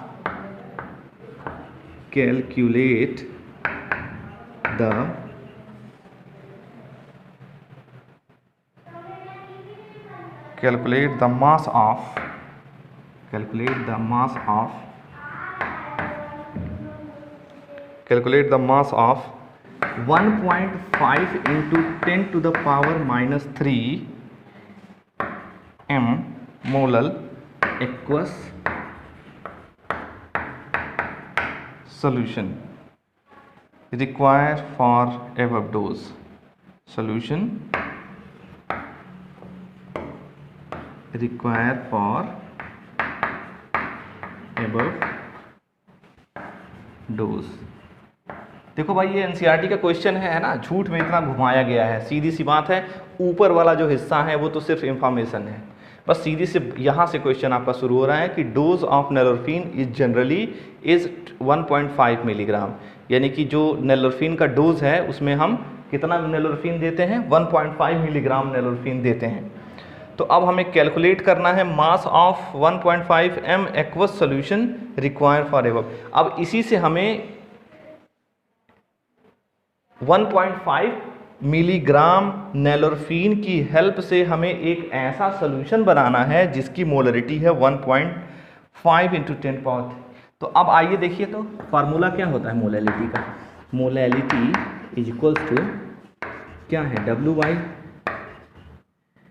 by M 2 into 1000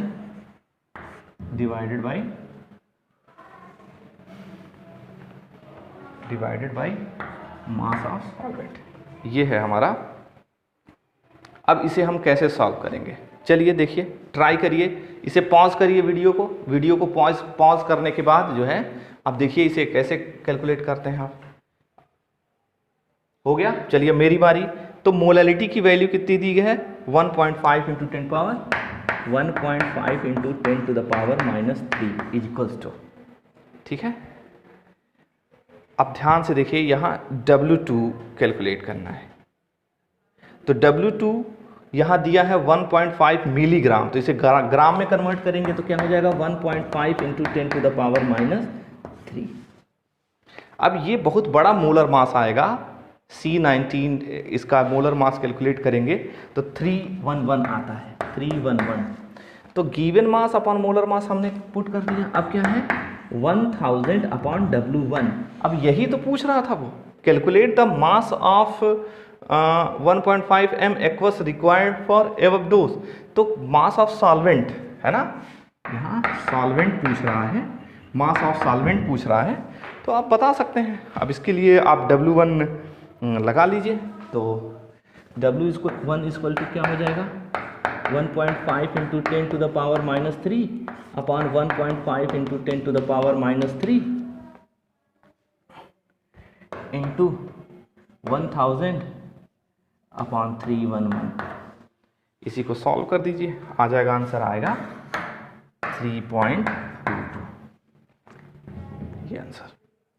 तो ये हो गया हमारा एक और क्वेश्चन। अब बारी है एक और क्वेश्चन की। चलिए, इसमें मुझे नहीं लगता कोई दिक्कत है। अरे भाई वो कह रहा है कि जो नैलोरफिन का डोज है वो 1.5 मिलीग्राम दिया जाता है, या हम कहें तो 1.5 × 3 ग्राम दिया जाता है। अब उसको पानी मिला दिया जाता है, अब पानी में मिला कर दिया जाएगा, तो उस पानी का मास, वाटर का जो सॉल्वेंट है उसका मास कैलकुलेट करना है। अगर हम उससे इतना मोलर एक्वा सॉल्यूशन बनाए तो ये सिंपल था, कोई बहुत वो नहीं है।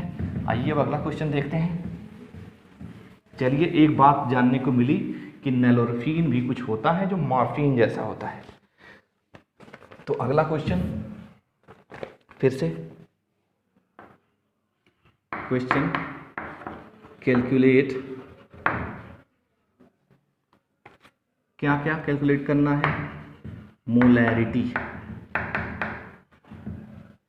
नहीं पहले मोलैलिटी, पहले मोलैलिटी, फिर क्या कैलकुलेट करना है molarity, molarity,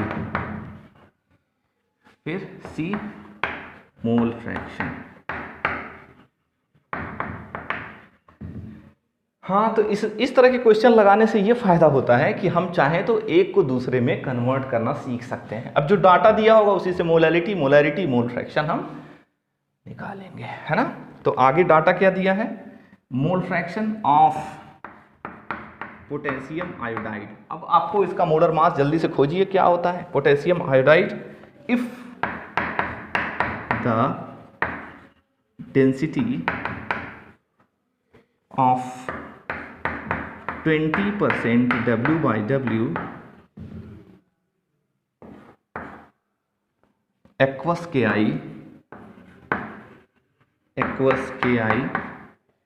is 1.202 gram ml inverse. तो चलिए भाई, अब इसको कैलकुलेट करते हैं। तो मोलैलिटी कैलकुलेट करने पहले तो सोल्यूट सॉल्वेंट खोजो, है ना। तो यहाँ पर मैं कर देता हूँ, हमारा सपोज करो ये हमारा सोल्यूट, सॉल्वेंट पहले लिखते हैं, सॉल्वेंट, फिर सोल्यूट, फिर सॉल्यूशन। अब आइए हम, तो अब देखिए पोटेशियम आयोडाइड को घोला गया होगा किसमें, वाटर में। सॉल्वेंट का नाम दिया नहीं है, तो होशियार हैं आप। पोटेशियम आयोडाइड सॉल्वेंट की जगह पे क्या ले लेंगे, H2O ले लेंगे। तो यानी कि पोटेशियम आयोडाइड सोल्यूट बन गया, ये सॉल्वेंट बन गया। अब जरा देखिए, तो पोटेशियम आयोडाइड 20% दिया है, मतलब कितना दिया है 20 ग्राम। अब H2O कितना दिया है आप समझ गए हैं कितना, ये सब तो हो गया 80 ग्राम हो गया, 100 में से सब्ट्रैक्ट करके इसे निकाल लिया। अब हमें करना क्या है, ये है हमारा W1, ये है हमारा W2। अब हम क्या करते हैं, नंबर ऑफ मोल निकाल लेते हैं। तो गिवन मास अपॉन मोलर मास, W1 यहाँ 80 दिया हुआ है, मोलर मास कितना होगा 18 से डिवाइड कर देंगे। N2 हम कैसे कैलकुलेट करेंगे, कह तो गिवन मास यानी कि 20 दिया हुआ है, इसके मोलर मास से N2 करेंगे। तो पोटेशियम आयोडाइड का मोलर मास कितना होता है, पोटेशियम का 39 होता है और आयोडीन का 127 होता है। तो 39 127 ऐड करने पे 166 आएगा भाई, देख लेना 166 आएगा। तो अब हम इसे कैलकुलेट करेंगे, 18 18 फोजा 72, यानी कि 4 आएगा, बार बार रिकर्सिव होगा, 4.444। अब ये तो हमें करना पड़ेगा, तो ये हमने पहले से करके रखा है 0.12। तो n2 की वैल्यू 0.12 और n1 की वैल्यू। अब इसी को हमें इन्हीं डाटाज को यूज़ करके हमें सब कुछ निकालना है। तो सबसे पहले हम निकालते हैं मोलैलिटी। क्या निकालते हैं? मोलैलिटी। तो ये डाटा याद रख लीजिए, है ना। इसी चलिए निकालते हैं मोलैलिटी। Molality, molality. तो मोलैलिटी इक्वल टू क्या होगा? W2/M2। तो W2 कितना दिया है? W2 20। उसका मोलर मास कितना है? W2 का molar mass 166 into 1000 upon mass कितना है? 80 है, 80 है। हाँ, अब एक बात है, हम चाहते तो यहाँ इसकी जगह पे हम ये नंबर ऑफ मोल लगा सकते थे N2 वाला, कोई बात नहीं, ऐसे भी होगा, वही बात है। अब हमने कर दिया है, तो इसी को सॉल्व कर देंगे तो कितना आ जाएगा? 1.5 आ जाएगा। कितना आ जाएगा? 1.5। अब देखिए इससे कैसे हमने कैलकुलेट किया है। तो ये रहा हमारा मोलैलिटी। अब हमें क्या कैलकुलेट करना है? मोलैरिटी। तो मोलैरिटी कैलकुलेट करते हैं, चलिए मोलैरिटी कैलकुलेट करते हैं। तो क्या हो जाएगा? मोलैरिटी, फार्मूला मोलैरिटी का W2/M2 इंटू 1000 अपॉन VmL, यही ना। अब तो मामला फंसेगा। W2M2 तो है हमारे पास पता है 0.12, या हम ऐसे भी कह सकते हैं 20/166। मामला ये वॉल्यूम कहाँ से आएगा? तो वॉल्यूम हम निकालेंगे डेंसिटी से।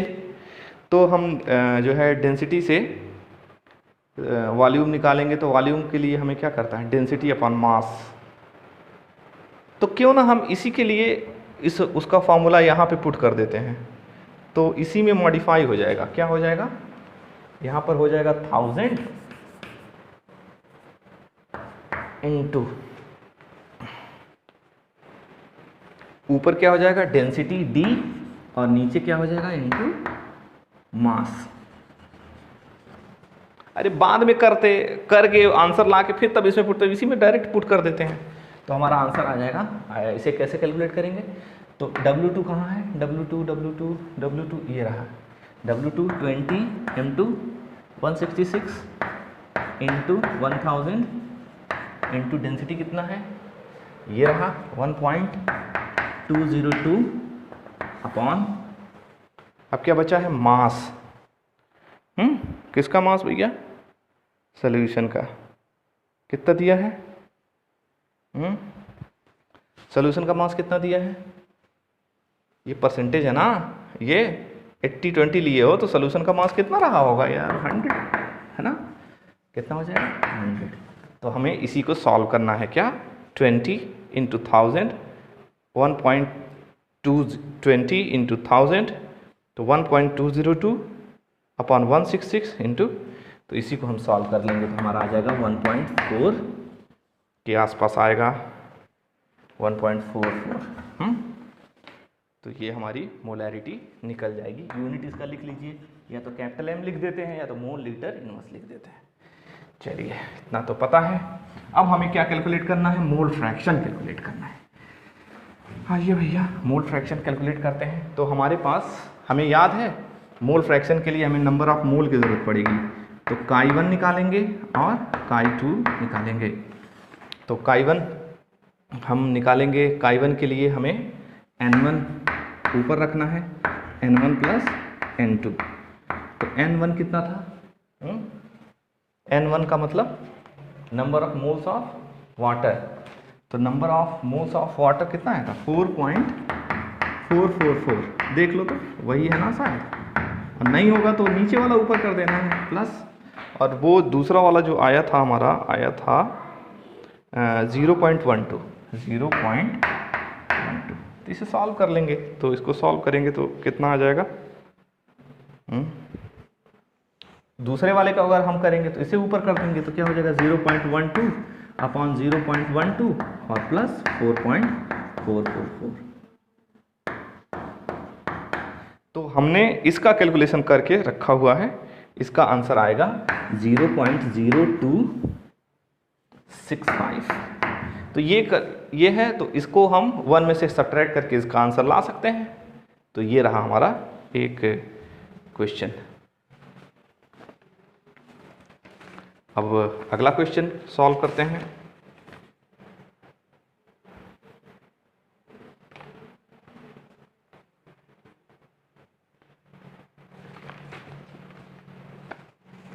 चलिए अब अगला क्वेश्चन देखते हैं।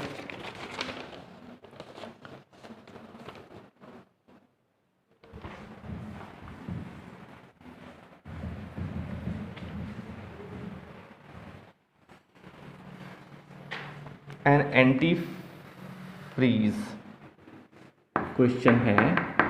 एन एंटी फ्रीज क्या है, नाम नहीं बता रहा है। एन एंटी फ्रीज सोल्यूशन है is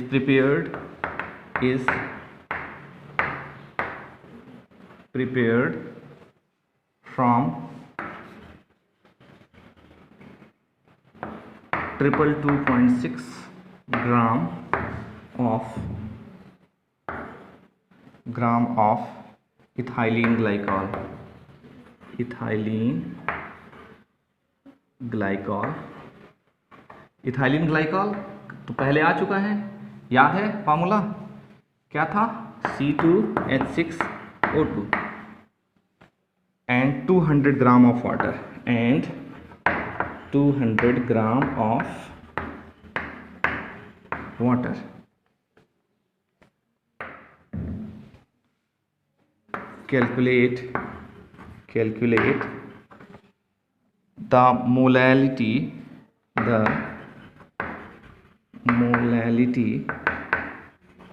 Calculate the molality of the solution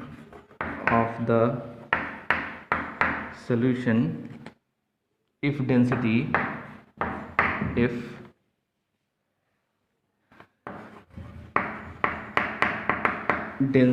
of solution is 1.072 gram ml inverse, then what shall be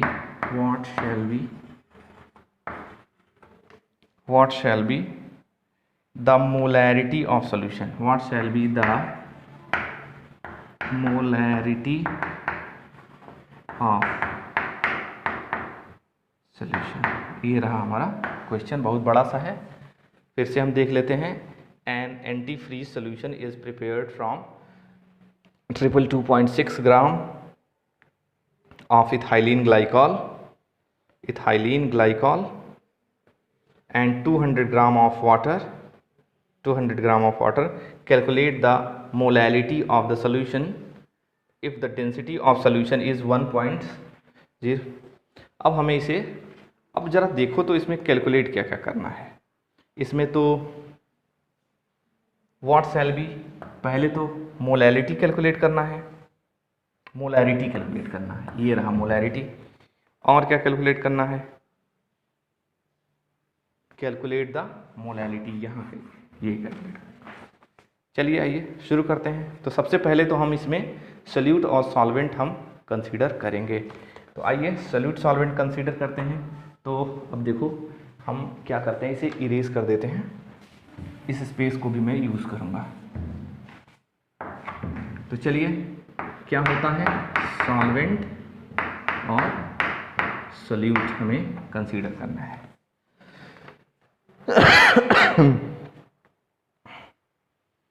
तो इसमें किसका नाम लिया है, इथाइलिन ग्लाइकॉल का। तो सॉल्यूट क्या है हमारा, इथाइलिन ग्लाइकॉल, यानी कि फार्मूला C2H6O2। सॉल्वेंट का नाम दिया नहीं है तो इसका मतलब क्या ले लेंगे, वाटर, यानी कि H2O। अब देखिए इसका मास दिया हुआ है, कितना दिया है, W2 इज इक्वल्स टू 222.6। अब इसका मोलर मास हम निकालेंगे, तो इसका मोलर मास कितना आ जाएगा, M2 इक्वल टू, आप पहले भी निकाल चुके हैं, M2 इक्वल टू 62, यानी कि W2 यहाँ हो गया, M2 यहाँ हो गया। अब H2O का, वाटर का यहाँ दिया है, W1 इक्वल्स टू 200 ग्राम। चलिए अब इसी के सहारे हम कैलकुलेट करते हैं अपना पूरा का पूरा जो कैलकुलेशन है। तो पहला कैलकुलेशन है मोलैलिटी का। तो मोलैलिटी के लिए हम मोलैलिटी को हम कैलकुलेट करेंगे। तो क्या है, W2 by M2, W2 by M2 into 1000 upon W1 equals to, तो W2 की वैल्यू कितनी है वहाँ देखो, W2 की 222.6 इज डिवाइडेड बाय M2 की वैल्यू वहाँ पर 62।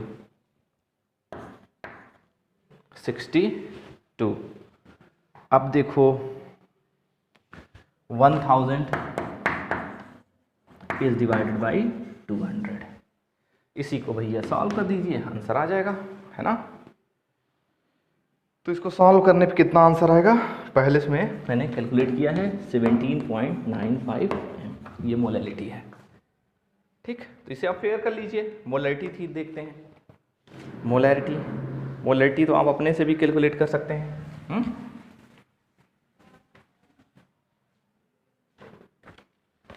तो इसे मैं इरेज कर देता हूँ, है ना। अब ऊपर से हम मोलैरिटी कैलकुलेट करते हैं, क्योंकि इसकी मोलैरिटी में थोड़ी सी दिक्कत है, थोड़ा सा सोचना पड़ेगा इसके लिए। मोलैरिटी मतलब उसी क्वेश्चन में पहला पार्ट मोलैरिटी कैलकुलेट करना था, दूसरा पार्ट मोलैरिटी कैलकुलेट करना है। तो मोलैरिटी कैलकुलेट करने के लिए हमारे पास फार्मूला क्या होता है, W2 by M2 into 1000 is divided by, सही कहा आपने, V इन ml। अब देखो हमारे पास W2 है, M2 है, V नहीं है, तो बड़ी दिक्कत है। अब क्या करेंगे, V के लिए हमें क्या फॉर्मूला होगा, क्या होता है, D equal to mass upon volume. तो वॉल्यूम के लिए V इक्वल्स टू क्या हो जाएगा, V के लिए हमें मास तो चाहिए ना, डेंसिटी तो दिया हुआ है, मास तो हमें चाहिए। तो मास कैसे कैलकुलेट करेंगे, तो लिखेंगे मास ऑफ सॉल्यूशन। तो मास ऑफ सॉल्यूशन कहाँ से निकलेगा, सोल्यूट और सॉल्वेंट के मास को ऐड कर देना है। तो इक्वल टू 200 और प्लस 222.6, तो इसको ऐड करेंगे तो हमारा आंसर आ जाएगा 422.6 ग्राम, ये है। अब हम वॉल्यूम ऑफ सॉल्यूशन निकालते हैं। तो वॉल्यूम ऑफ सॉल्यूशन निकालेंगे, कैसे निकालेंगे, मास दिया हुआ है 422.6 अपॉन डेंसिटी करेंगे, तो डेंसिटी की वैल्यू जो है 1.072, इसको सॉल्व करने पे आएगा 394.21 ml। अब हम इसी को इस जगह पे पुट करके हम आंसर ला सकते हैं। तो क्या हो जाएगा, molarity is equals to W2 upon M2, तो W2 कितना है 222.6 अपॉन M2 62 इंटू 1000 अपॉन 394.21, इसी को हम सॉल्व कर देंगे, आंसर आ जाएगा। इसका आंसर पहले से कैलकुलेट करके रखा गया है 9.1 m, ये रहा हमारा। चलिए कुछ और क्वेश्चंस करते हैं।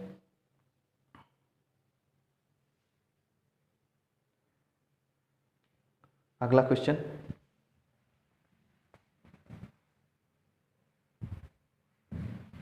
ये बहुत ही इंपॉर्टेंट है, बोर्ड्स में भी आया हुआ है। छोटा क्वेश्चन है, आ सकता है, तो ये भी हमारा इंपॉर्टेंट क्वेश्चन हो जाएगा। If the density of lake water, if the density of lake water, lake density of lake water is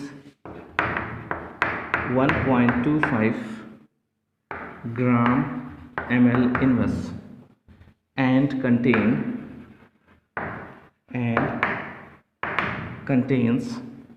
92 gram of Na plus ion per kg of water, calculate the molality,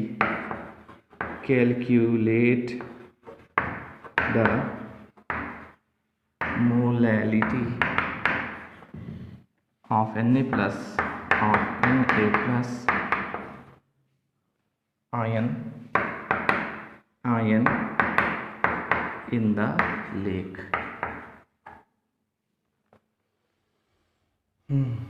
यानी कि calculate the molality of Na plus ion in the lake. इतने सारे questions आपने solve किए हैं, इतना तो आपको पता चल गया होगा कि मोलैलिटी में हम हमेशा सोल्यूट को, जिसका मोलैलिटी हम निकालते हैं उसे एज अ सोल्यूट लिया गया है। यानी कि हम Na प्लस आयन को यहाँ सोल्यूट की तरह ले रहे हैं। मतलब मान लो लेक के वाटर से हम थोड़ा सा पानी निकालें और मान लो ये लेक वाटर है, तो इसमें जो Na प्लस है वो कैसा होगा, सोल्यूट की तरह यूज होगा। और अब जरा देखो तो if the density of lake water is, पहले ही मैं लिख देता हूं, D equals to 1.25 gram and contains 92 gram of Na plus ion. ये देखो अंडरलाइन कर दिया, 92 gram of Na plus ion, और मैंने पहले ही बता दिया Na प्लस को एज ए सोल्यूट लेना है। तो ये जो 92 है वो क्या हो जाएगा, W2 इक्वल्स टू 92 ग्राम। अब सोचो तो पर किलोग्राम ऑफ वाटर, ये देखो पर किलोग्राम दिया है, यानी कि 1 किलोग्राम है वाटर है, तो 1 किलोग्राम वाटर को हम क्या मानेंगे, सॉल्वेंट की सोल्यूट। आप समझ गए, W1 इक्वल टू 1000 ग्राम। अब इसी डाटा के सहारे हम अपना न्यूमेरिकल सॉल्व करेंगे।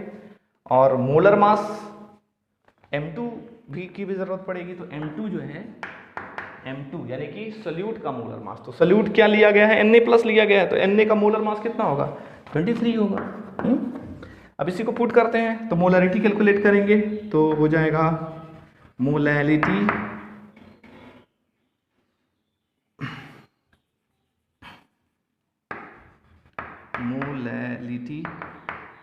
is equals to W2 by M2 into 1000 is divided by W1 ग्राम।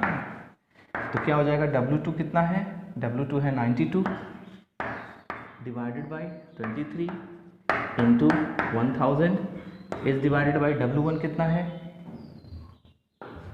1000। खत्म हो गया, 4 चला गया, आंसर आ जाएगा 4 स्मॉल m। तो ये हो गया हमारा कुछ और क्वेश्चंस। तो कुछ और क्वेश्चंस लगा लेते हैं, 1-2 और लगा लें जिससे थोड़ा सा और कॉन्फिडेंस आ जाए। सबसे बड़ी बात है कॉन्फिडेंस की बात, कि कॉन्फिडेंस कैसे आएगा। और कॉन्फिडेंस सिर्फ और सिर्फ न्यूमेरिकल लगाने से ही, प्रॉब्लम सॉल्व करने से ही आता है। आदमी पहलवान कुश्ती लड़के बनता है, ना कि बॉडी बना के शीशे में अपनी बॉडी देख के बनता है। उसके लिए तो कुश्ती लड़नी पड़ती है, तो उसके लिए हमें ज़्यादा से ज़्यादा न्यूमेरिकल सॉल्व करने पड़ेंगे। तो अभी ये जितना भी न्यूमेरिकल्स मैं सॉल्व करवा रहा हूँ, बोर्ड्स में इससे बाहर नहीं आएंगे। और ये दावा है कि अगर आपने ये सारा कर लिया तो आप 100/100 कर लेंगे। तो चलिए एक क्वेश्चन और है ना, क्वेश्चन और लगाते हैं। a solution of glucose, a solution of glucose। अब देखो भाई, अब मोलरिटी का सवाल है तो जो स्मार्ट लोग होंगे वो अपना ग्लूकोज का तुरंत मोलर मास खोज लेंगे। कितना होता है 180, जो भी आए अभी कैलकुलेट किया जाएगा, तो तुरंत समझ गए होंगे। तो इसे आप खुद ही ट्राई करिए। Solution of glucose in water is labelled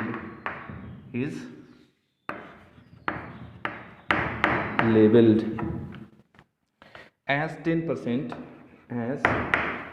10% W by W. What would be the molality? What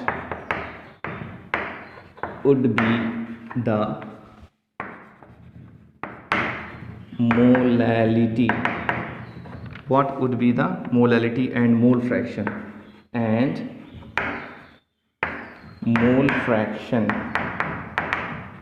of each component, mole fraction of each component in the solution। और भी कुछ दिया है, if density is equal to 1.2 gram ml in mass, then what shall be molarity? Then what shall be molarity of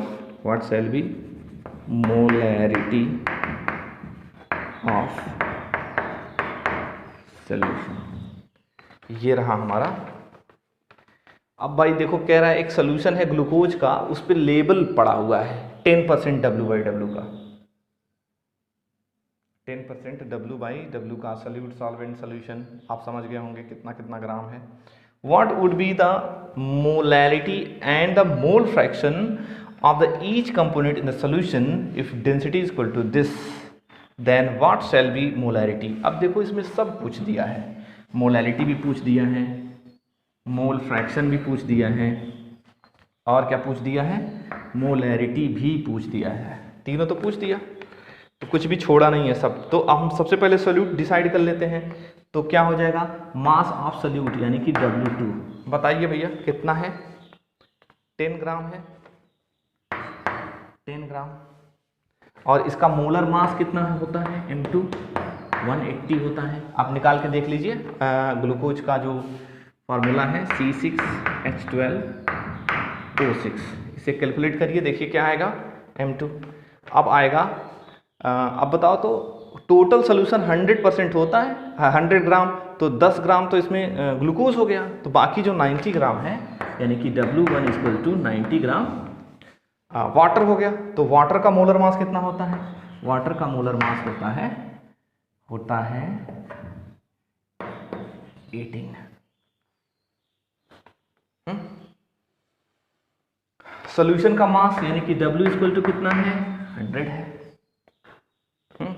मोल भी निकाल लेते हैं। मोल कैसे निकालेंगे, N2 = गिवन मास अपन मोलर मास, तो 10 डिवाइडेड बाई 180, 10 डिवाइडेड बाई 180 यानी कि 1/18। और N1 कितना होगा, N1 हो जाएगा गिवन मास अपन मोलर मास। गिवन मास 90 है और 18 है अपॉन 90 है, यानी कि N1 की वैल्यू आएगी 5 और 1/18 की वैल्यू आएगी, मैंने करके रखा हुआ है 0.056। चलिए, यानी कि इतना डाटा इसमें गिवन है, यहाँ लिख लिया मैंने। फिर से देख लीजिए, W1 W2 यहाँ N2 0.056, N1 5 है। चलिए अब इसी की हेल्प से हम मोलैरिटी कैलकुलेट करते हैं। तो पहला हम कैलकुलेट करते हैं मोलैलिटी।